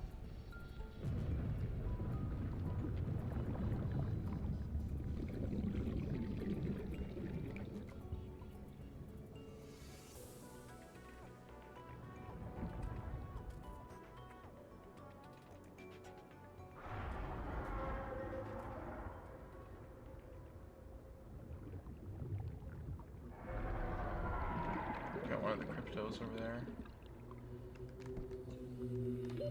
Oxygen.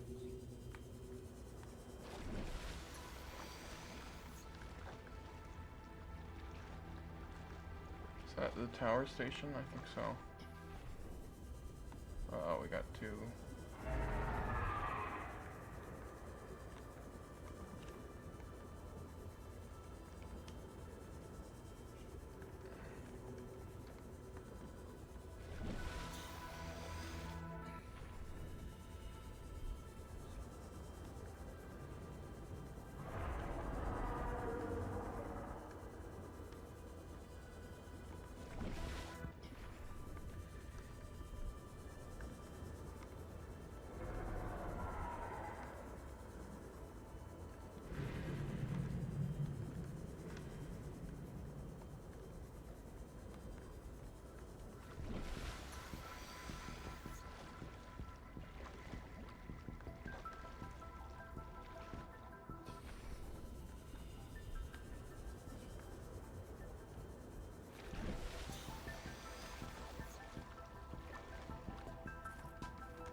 Go up into the base. Or here is fine. Okay. So I wanna what's it called? Go into that ship. It's probably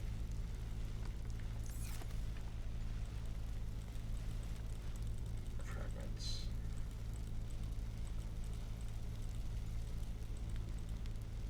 Okay, it's becoming day. Good.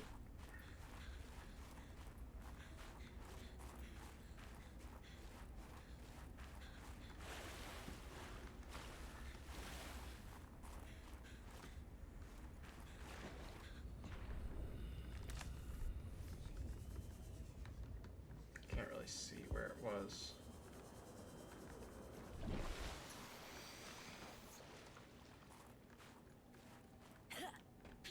Was it over here?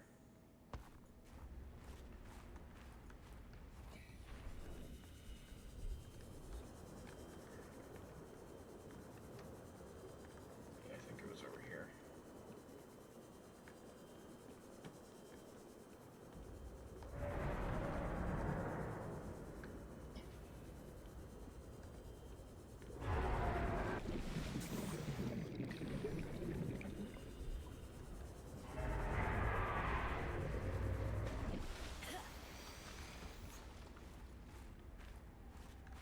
Okay. Scanning real quick. Nothing.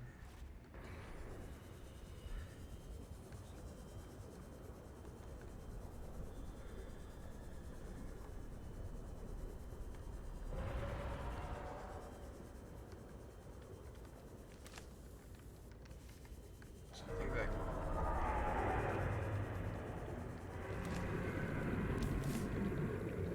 let's see what that does. I don't know.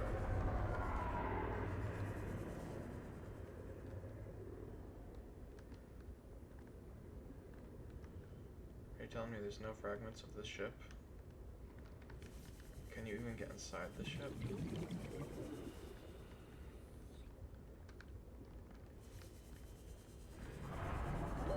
Warning. 30 seconds of oxygen remaining.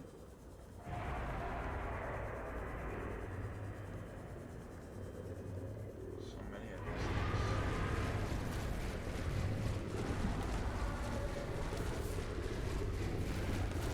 things. Oxygen.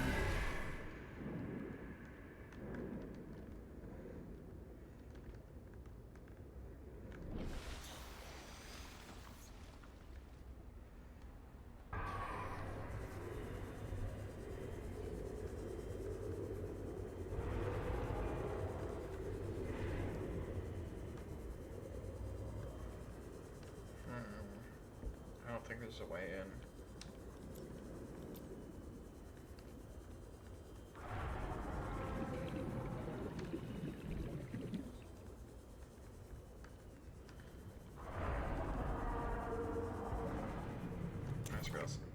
grab some of that.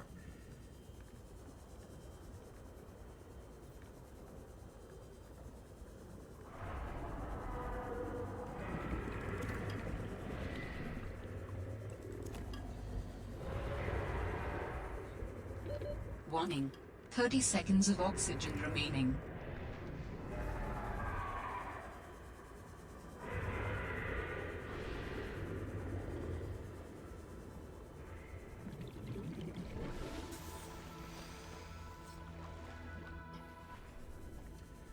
Alrighty, so those are definitely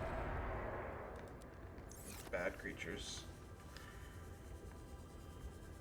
First big bads I found. Thankfully they can get scared off with a sword, or a knife, I should say. But flares don't seem to do anything. I was hoping that maybe the flares would either scare them off or distract them, but did not do either. So yeah. Oh, sandstone?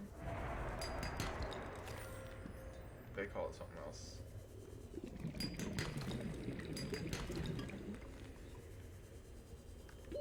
Warning. 30 seconds of oxygen remaining.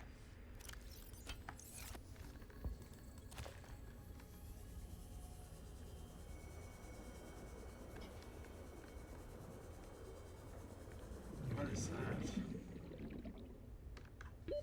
Oxygen. What are you? Rock puncher.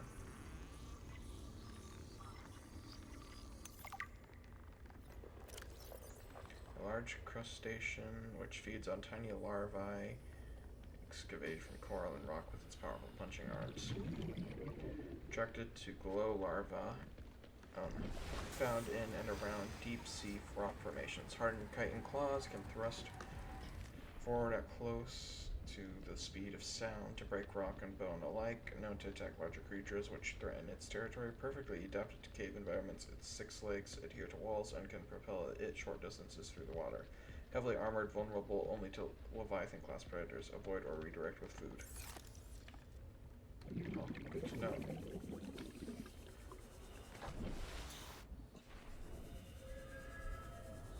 Alright, let's get home.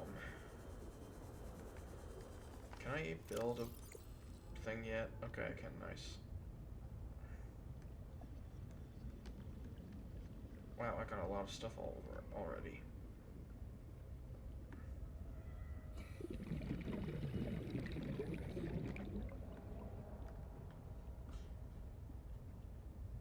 Ferrous, insulated storage receptacle for beverages.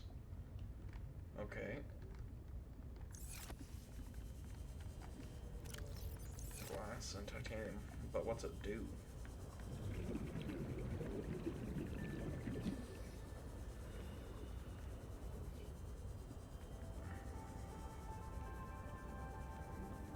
Alright.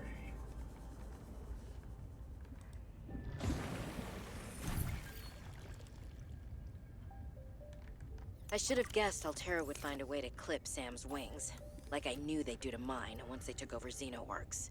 I tried to warn her. She was stubborn, like me. Ever since I was a kid, I always wanted to be so different from her.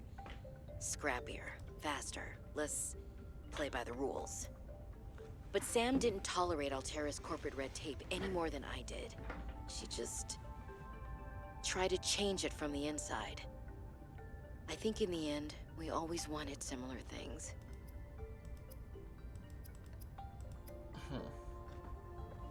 Table coral. Alright. Let's put some stuff away as well. Oh, that's interesting.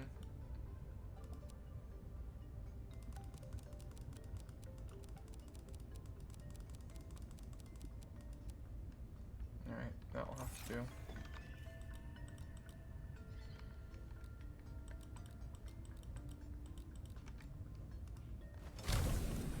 For some table coral samples, shall we?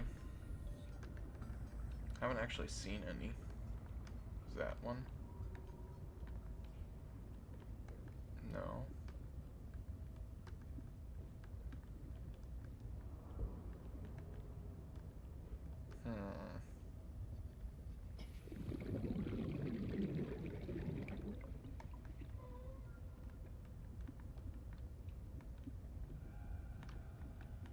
I don't see any. It's bizarre. It was so common in the other game, I think it'd be pretty common in this one too.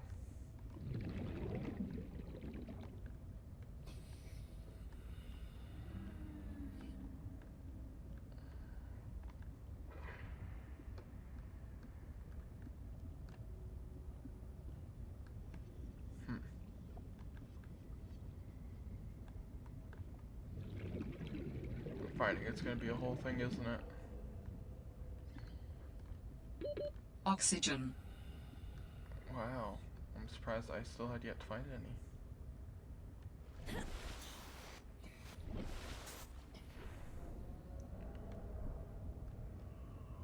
Just based strictly on how common it was in the other game.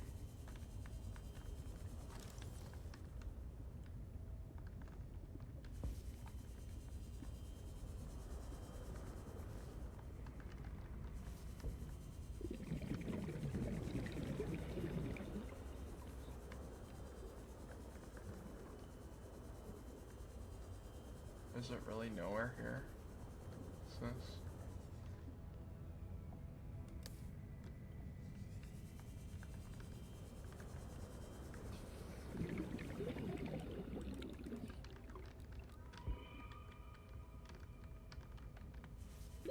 Warning.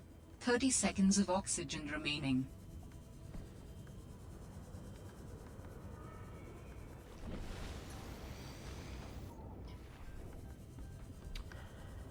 oh well, I guess I couldn't find any. That's bizarre.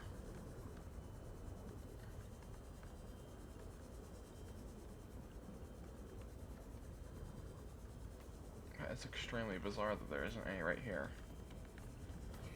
You'd think that'd be a readily available material, given how frequent it was before.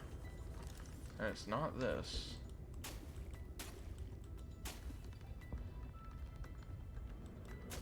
It's not that.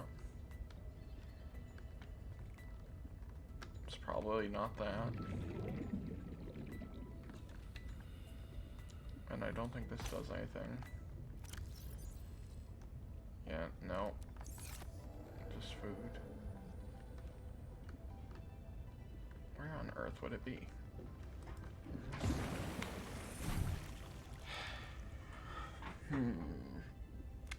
Where would it be?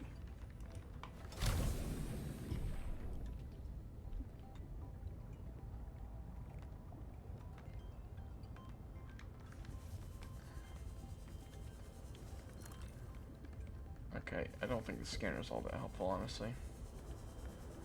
Other than just giving me an idea of what the image looks like. It might be helpful with, like, the stone outcrops and whatnot, but I presume...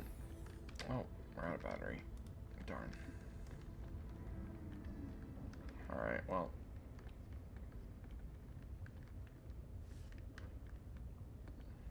Let's head back then.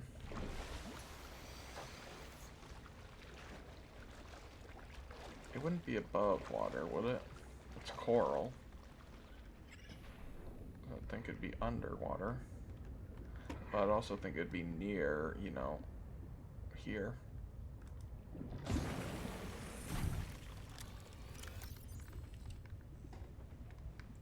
Alright, well, we can make one more battery.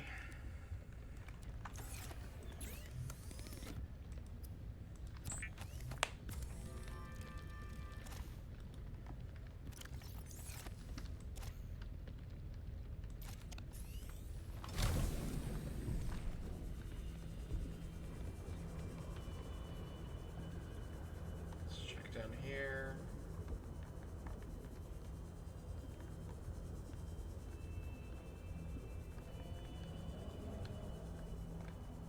I should grab some of this stuff when I see it.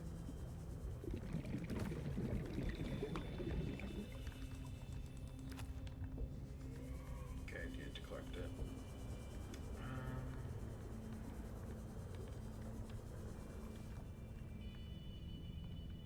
Is it in this biome? I don't see it.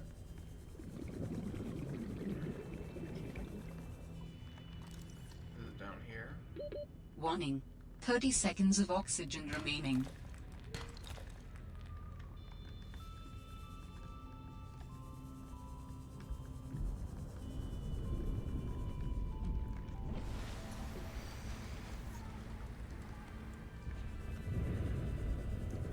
Is it all the way down here?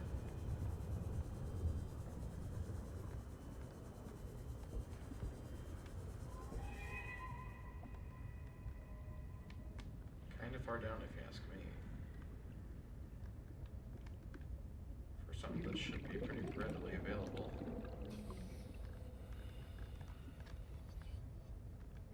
Warning, passing 100 meters. Oxygen efficiency decreased. See truck fragment.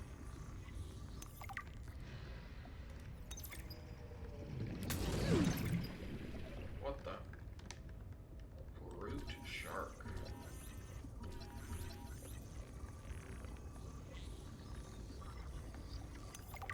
Well, you're not friendly, that's for sure. Go away. Rude. Alright, let's go get some oxygen from this. Can I? Warning, 30 seconds of oxygen remaining. Can I make that thing now? Light.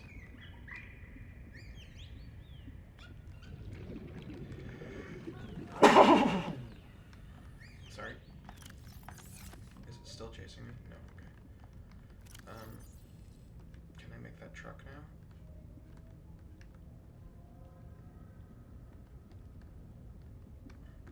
No, I need 3, got it.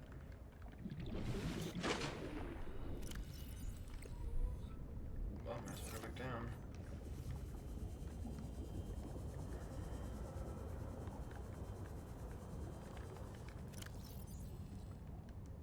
So, beacon on me.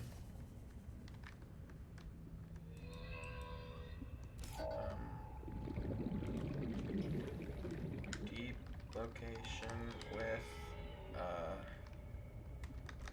deep location or explore.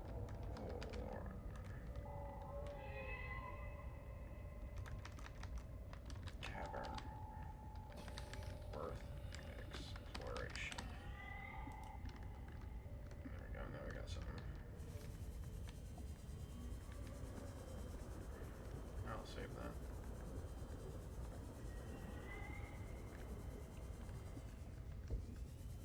These things replenish quite quickly.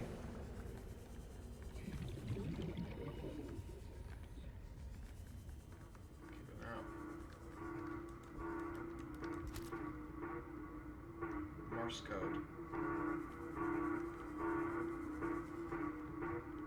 That sounds like a distress call. Transmission of unknown origin. Source of transmission depth calculated at approximately 200 meters. Where though? Warning, passing 100 meters. Oxygen efficiency decreased. Wanna go? I got a knife.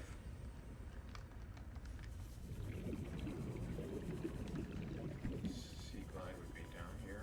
Wow. I would have a hard time imagining someone would get a sea glide down here. What are you?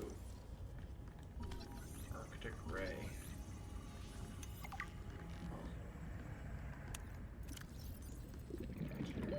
Warning, 30 seconds of oxygen remaining.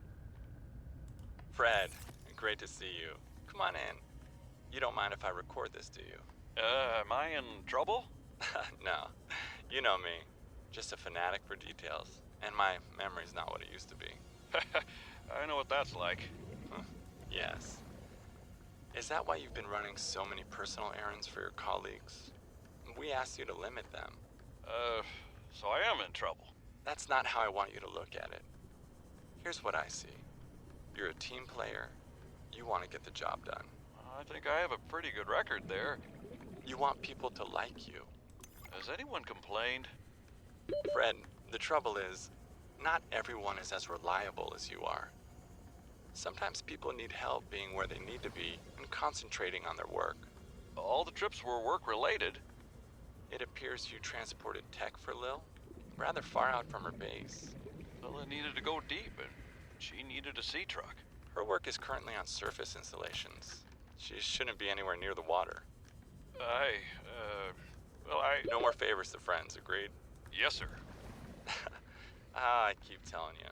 Call me Manu.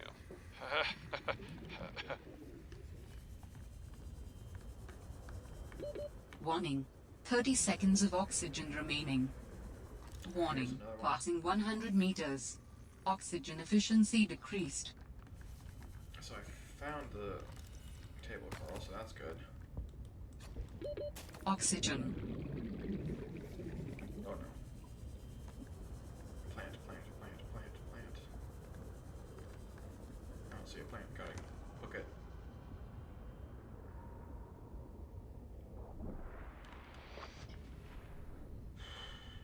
Could have been bad. Alright, we need one more sea truck fragment. And I assume that's like a sea moth. Alright, let's collect as much of this as we can. I'm glad we found the table coral.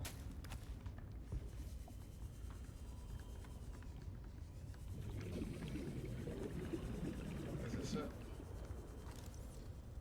Yep. Yeah, it's very small. It looks like it is basically just a sea moth. New technology acquired. So this is sea truck depth upgrade. Okay, cool. Steel ingots. Okay, cool. So, sea truck depth module. Okay, 2. Okay. Synthetic fibers.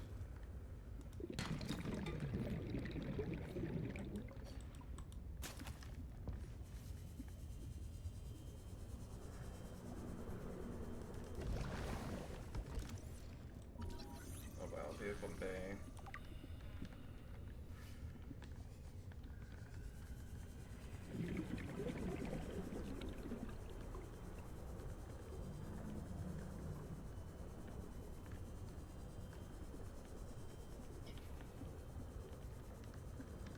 Sharks aren't terribly aggressive, so that's good. More territorial, it seems.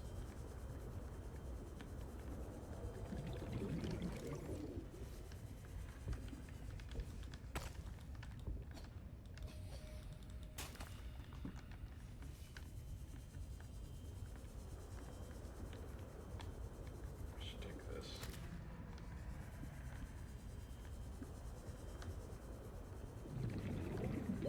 Warning. 30 seconds of oxygen remaining. As well as they seem relatively slow, so that's good as well. Seek fluid intake.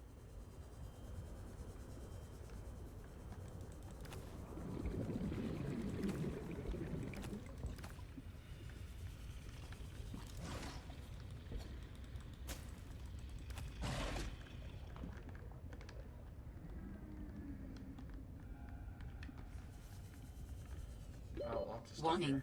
30 seconds of oxygen remaining. Alrighty.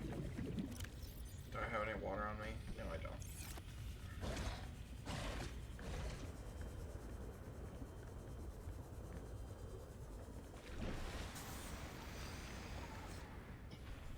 Alrighty, let's go look for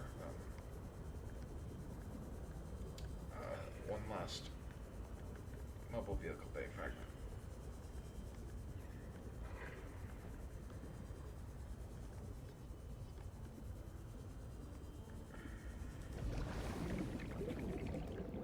We need you to turn to water.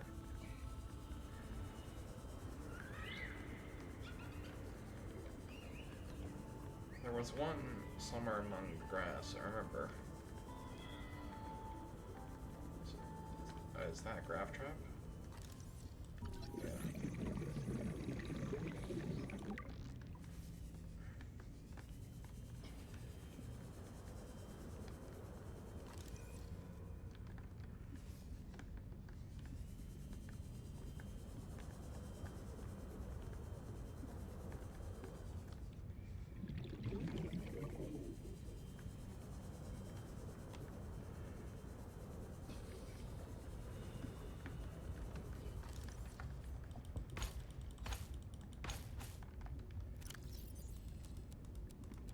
Vital signs stabilizing.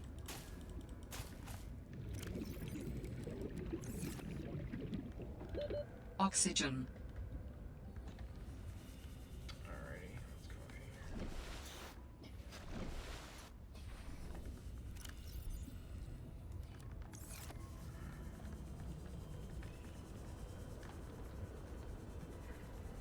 So I think it was in that direction where I found it. So let's go that way first.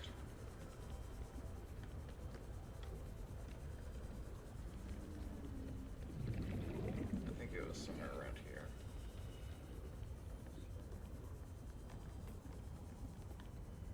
Is that it? Bingo.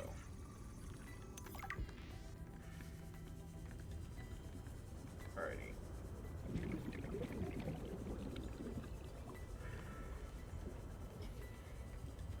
Alrighty,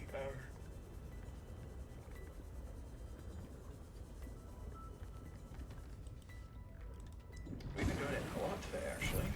Picked up what sounds like a distress call. Who or what is out here calling for help? Didn't sound human. Maybe it's from a remnant of architect technology. In her message, Sam's colleague did say there was something important here. Even if it's just a mimic from one of the more intelligent aquatic specimens, that could be a major find.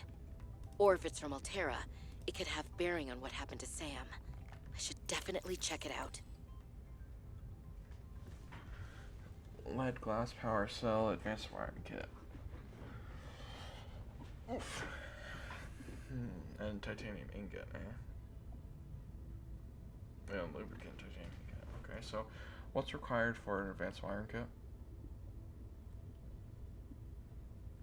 Wiring kit and computer chip. And what about power cell? Okay, same as normal. Okay. So first things first, we should make the habitat builder, which requires a computer chip and a wiring kit. Survival rate would be greatly enhanced with the construction of an underwater vehicle. While true, it would be even further advanced with a base. So that's what I'm gonna make. What was it? Oh yeah, silver. Table coral, silver. Oh, and copper wire, that's right.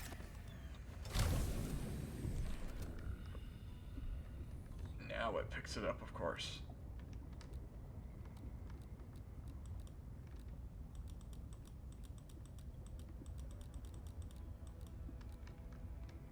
Alright, scan for some limestone for me.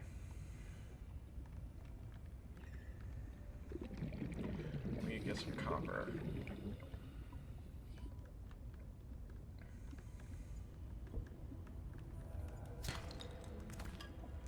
I'll take the lead as well.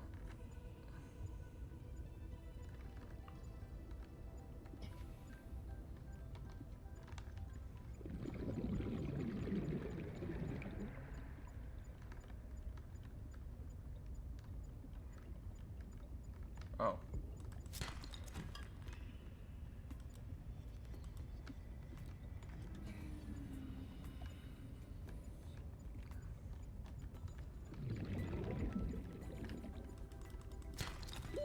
Oxygen.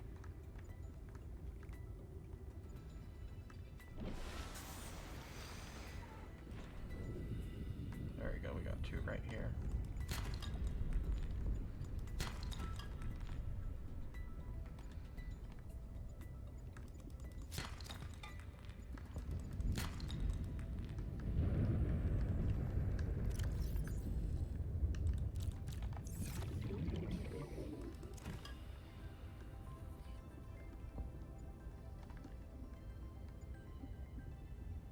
No.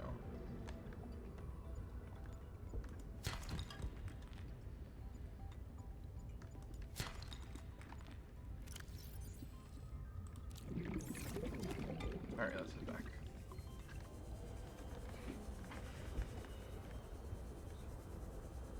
Alrighty.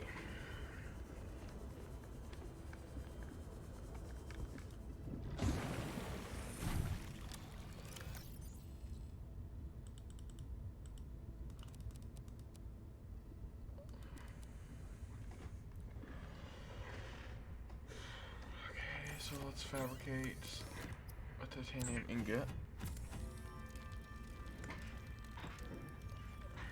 So now we just can throw. So we just got a titanium ingot, so that's good. So I want to pin this. So we need one advanced wiring kit. Seek fluid intake. Can I? Yeah. Okay. Nice.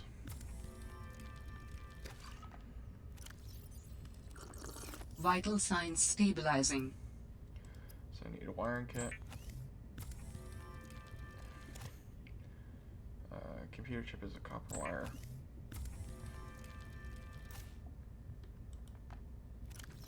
Oh, I put it all away.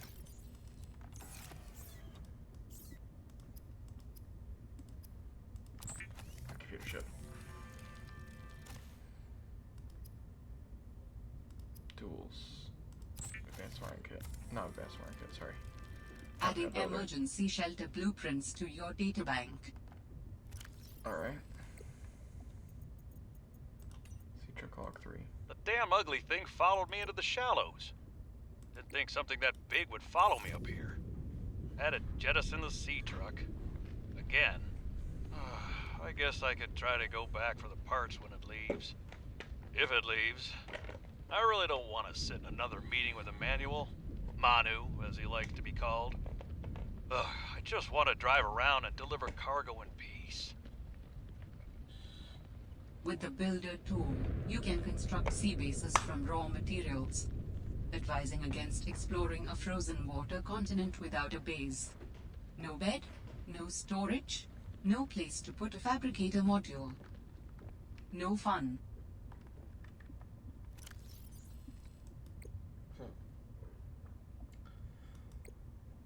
Alrighty, yeah, I know that's gonna be important. That was just mean. On my application I mentioned that I had severe gilophobia, which is, wait for it, fear of sharks. So imagine my surprise when I discovered the brute sharks here. There's a reason why they didn't call them gentle sharks. Anyway, the research outpost is half finished. I scraped my leg on a broken piece of coral. The blood drew a brute shark and I couldn't build the rest fast enough. I used an air bladder to get to the surface. I dropped the builder tool inside the base. If anyone makes it down there, they can have it. Huh. What was that woman's problem? The one in the exosuit. Like I need to say which woman. And what the hell is she doing on this planet? It isn't exactly a happening vacation spot. She knew their terrain well enough to make a dramatic entrance by jumping off a sheer cliff. So I guess she's been here a while. But how long has she been following me? She said to keep away from her, or off her land. What in this frozen slush bog could she be protecting? Unless she's camped out somewhere. She's definitely heard of Altera, though. Did she meet Sam?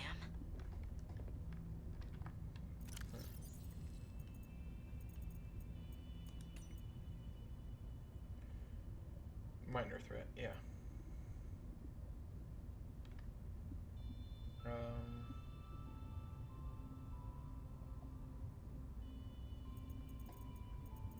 Yeah, it makes pretty good sense. Vehicles.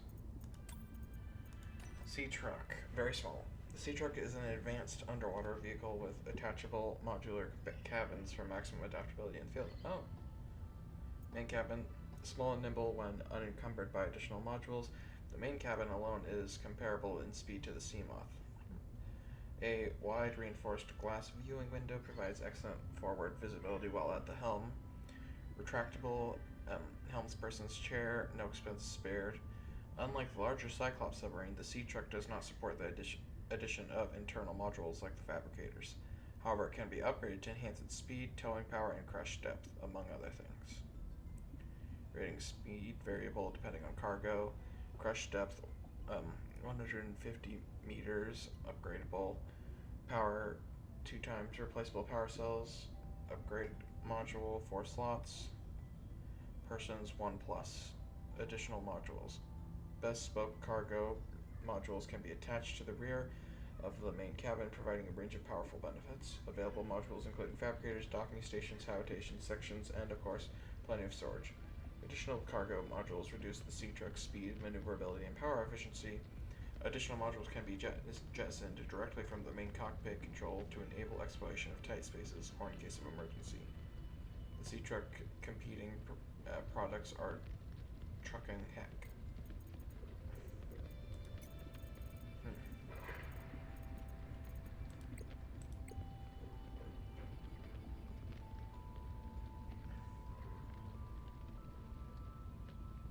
So there is kyanite, and there is nickel, and there is enameled glass, so that means something has to have teeth that drops. Interesting. You can make the beds if you want. Weird, but interesting. Still weird. Okay, so it has 0 charge right now because I didn't put in a fully charged battery. That's unfortunate that it didn't just charge it. Do I have any more copper? Yeah, I do. Okay, I can make a battery.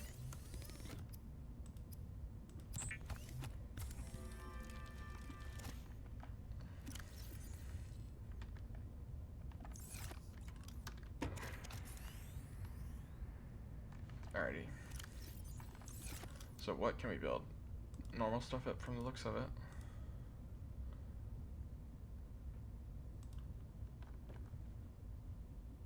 What? Huh. A lot of this stuff is just decoration. Okay.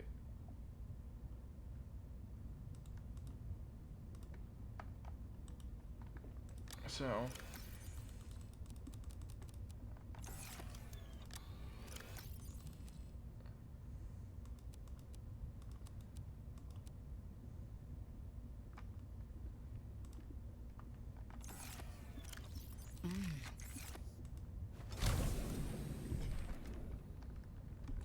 I'm thinking a base on land.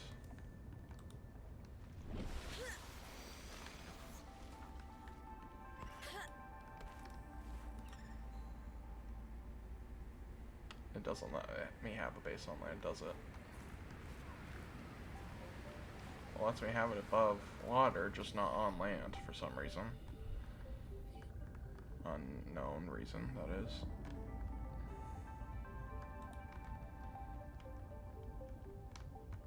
Maybe it's because it wasn't flat enough. Seek fluid intake.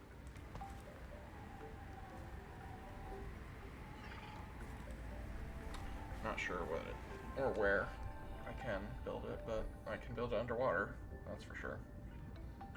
So where underwater would I want to build it? Probably somewhere here near the original pod. It seems relatively safe here.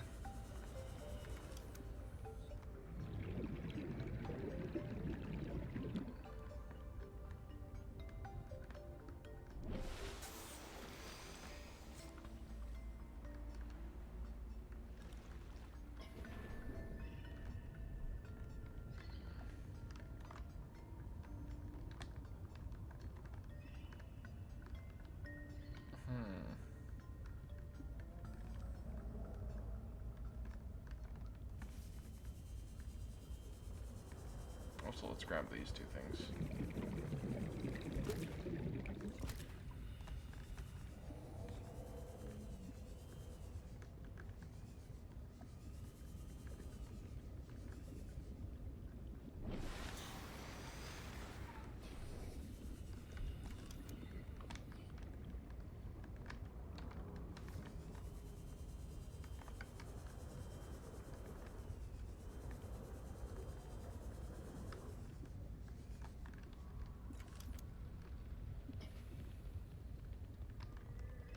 How about down here?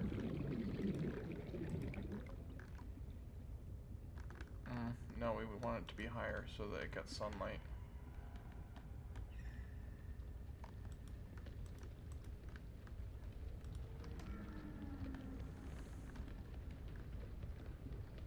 Well, actually, does the height even matter for sunlight? I don't think it does, actually.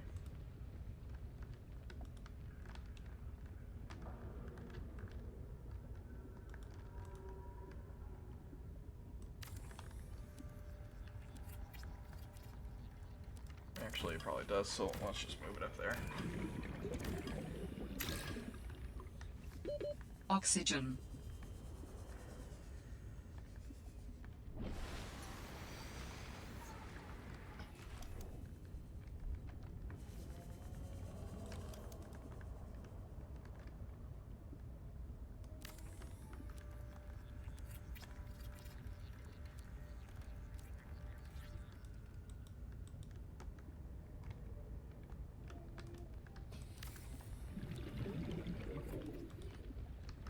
Alrighty. Let's head back here. Solar panel. Seek fluid intake immediately. Copper and quartz.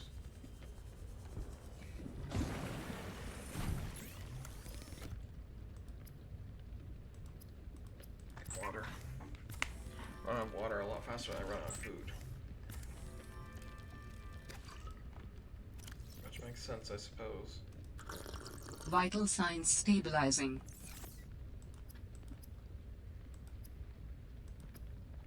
Alright, copper and quartz. How much copper do I need? 1 copper for 1, and then 2 quartz. And I believe quartz is also required for a hatch. Yep. Should also grab some more titanium. There we go.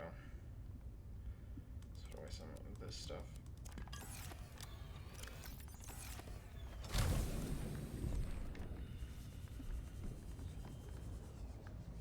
Yeah, didn't I pick up 2 beacons?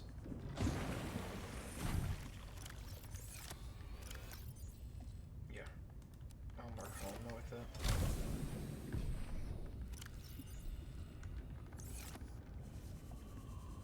Though I don't really think I'll have to because it's very close to the pod, but it's a good idea nonetheless to mark it.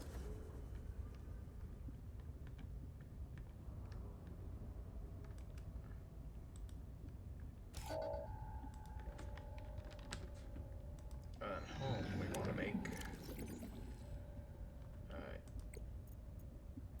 yellow. And the pod we also want to make yellow. Easier to differentiate.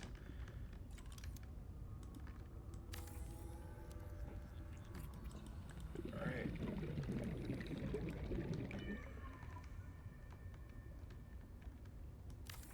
One solar panel.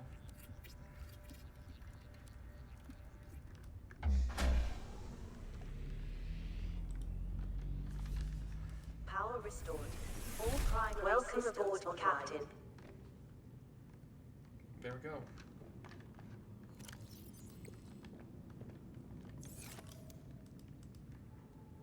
Got the first part of our base complete.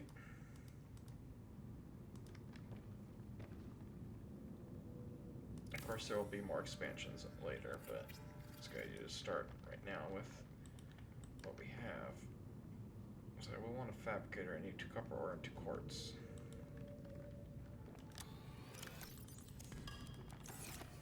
Let's transfer this stuff.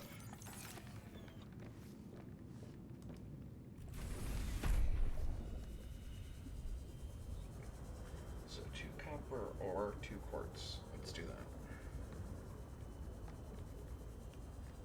So let me get my machine. 4.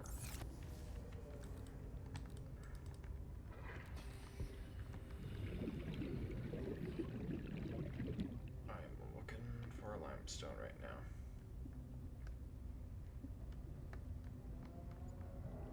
Oh, we got one.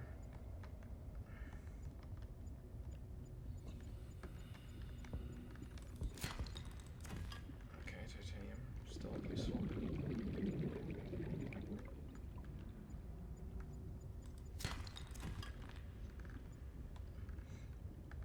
So I wonder, bruh, you can't detect it from this far away. What was I gonna say? I wonder how the sea truck or whatever it's called works. Oxygen. And how good it is.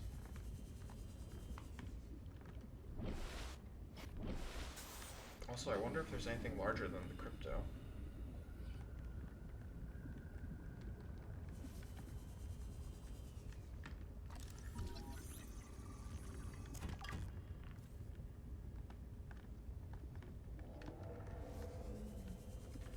imagine there is. But I don't know, maybe not.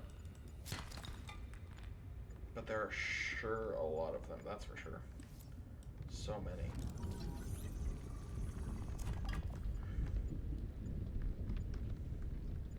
On the bright side, if they're injured, they run away, so...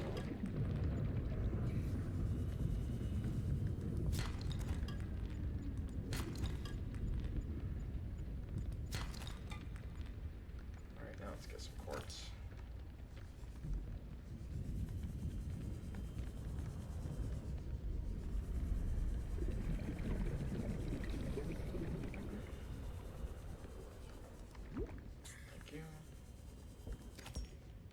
Okay there, dude?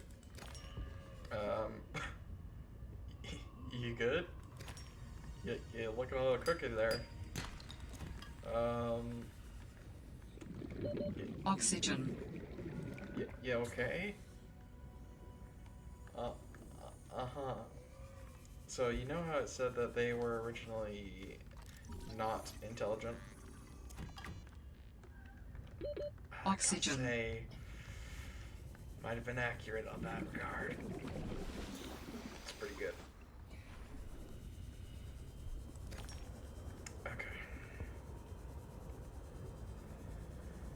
Okay, so, let's see. Okay, I think we got enough for a fabricator now.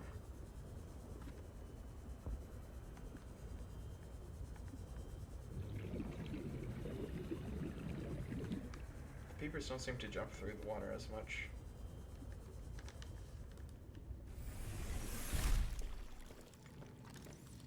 Oh, not that one. Ooh, titanium.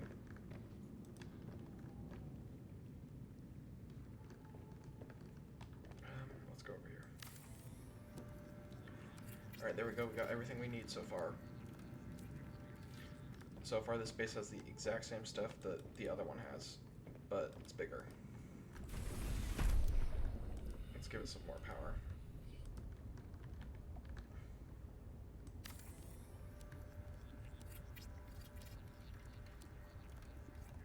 There we go. Now let's transfer everything over.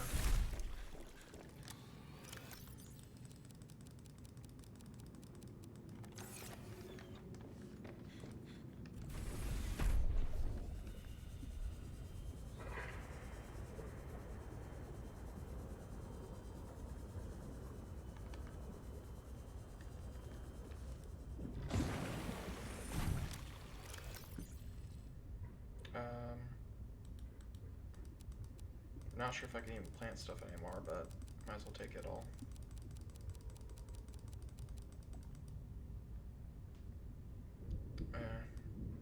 I can always get more of that.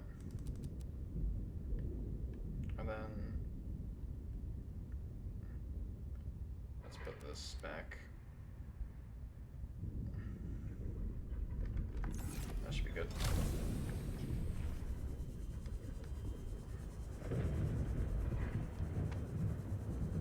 What keeps making all that crashing?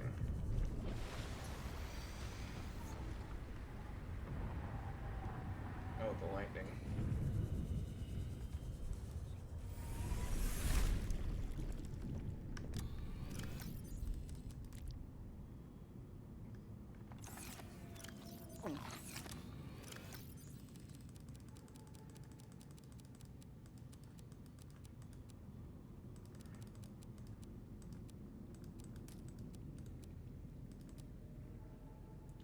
Let's take that just in case.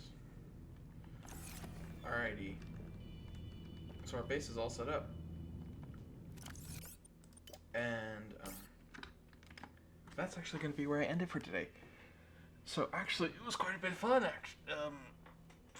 I enjoyed it so far. Story's pretty interesting, if you ask me. Alright. So, let's see.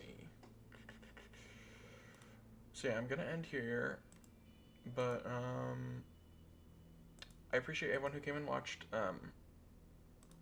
I look forward to continuing this. I'll probably be continuing this on Monday.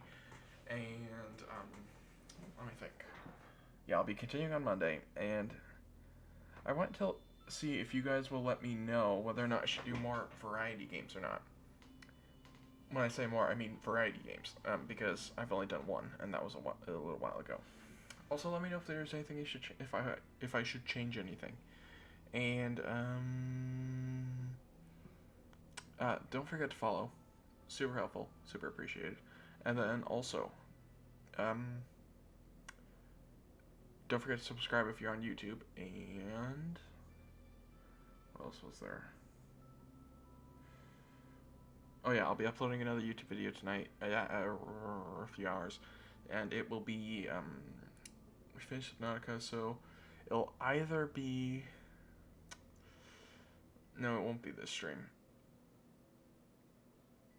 It will probably be the variety stream, actually, yeah. The Valheim, yeah, it'll probably be Valheim, and then I'll probably start uploading Subnautica. And after we finish Subnautica Below Zero, we'll probably jump into some variety games. Or do you guys want me to do on and off? I don't know. I'll think about it over the next today and tomorrow, and then I'll decide what to do for Monday.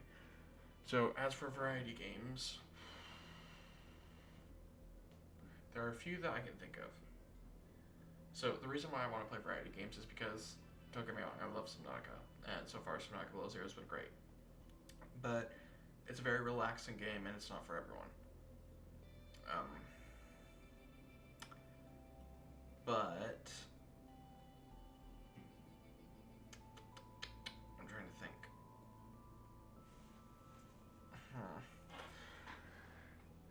So Subnautica is finite, obviously, and so it will inevitably end. There are a few games I can think of right off the bat that people might enjoy watching, because they're very popular games. Some would consider them even extremely popular. But I've always had this thing, so to speak, where it's like, why would anyone bother watching you playing a popular game when there are more popular streamers playing that same game, right? And I'm just curious as to why would anyone do that? I mean, I'm not certain. I mean, I can see the appeal in it, obviously.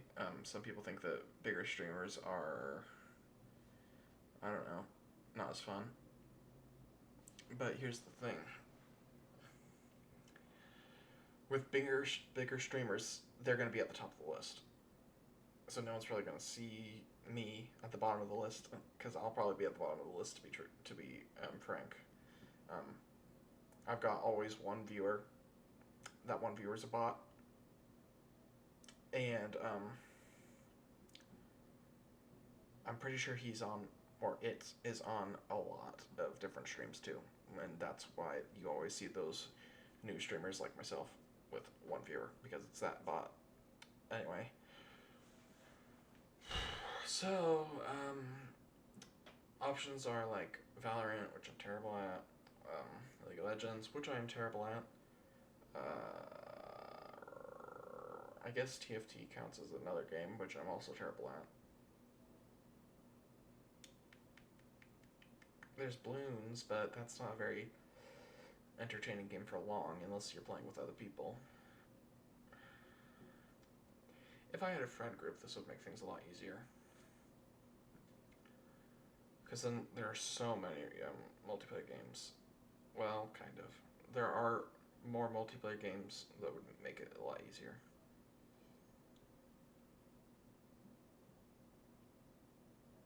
Bit unfortunate.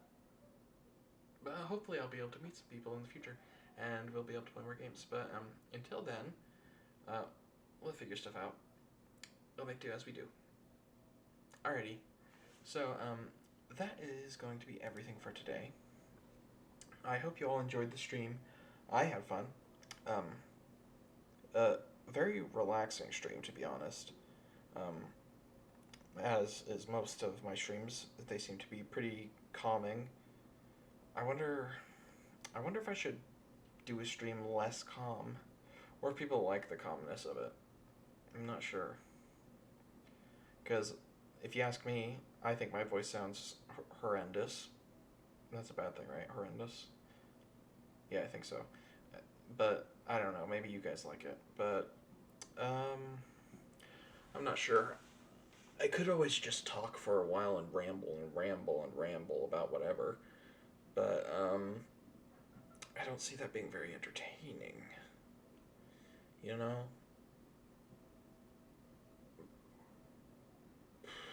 I'm really trying to think as to what to do. I'm gonna stick with it, of course, whatever I'm doing right now. I want to finish Subnautica Below Zero. I want to play variety games. Those are the two things I want to do. And of course I want to get more viewers. So which of those will provide more viewers? I honestly think they're both pretty equal in that regard. So, what to do? If I had input from viewers, that would make things a lot easier, you know, you guys? It would make it real easy if you guys had a preference. But if everything was easy, then everyone would do it, wouldn't they? So I'm going to go ahead and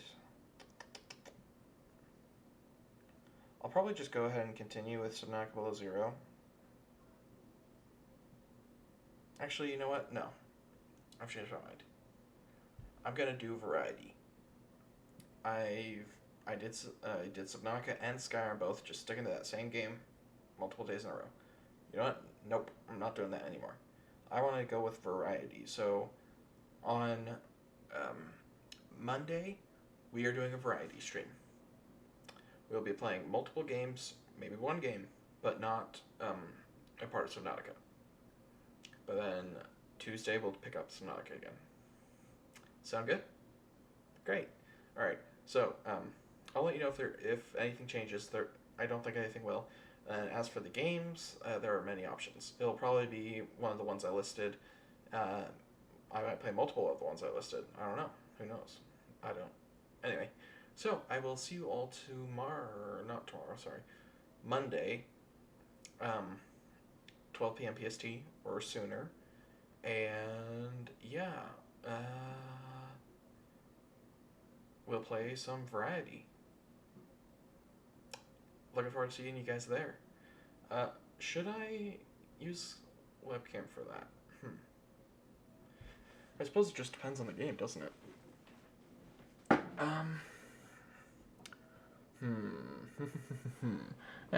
I don't know. Figure it out when it comes to it, won't I? Alrighty, everyone. Hope you have a great rest of your day. I'll see you Monday, 12 p.m. PST or sooner. And yeah, that's everything I've got. Bye-bye.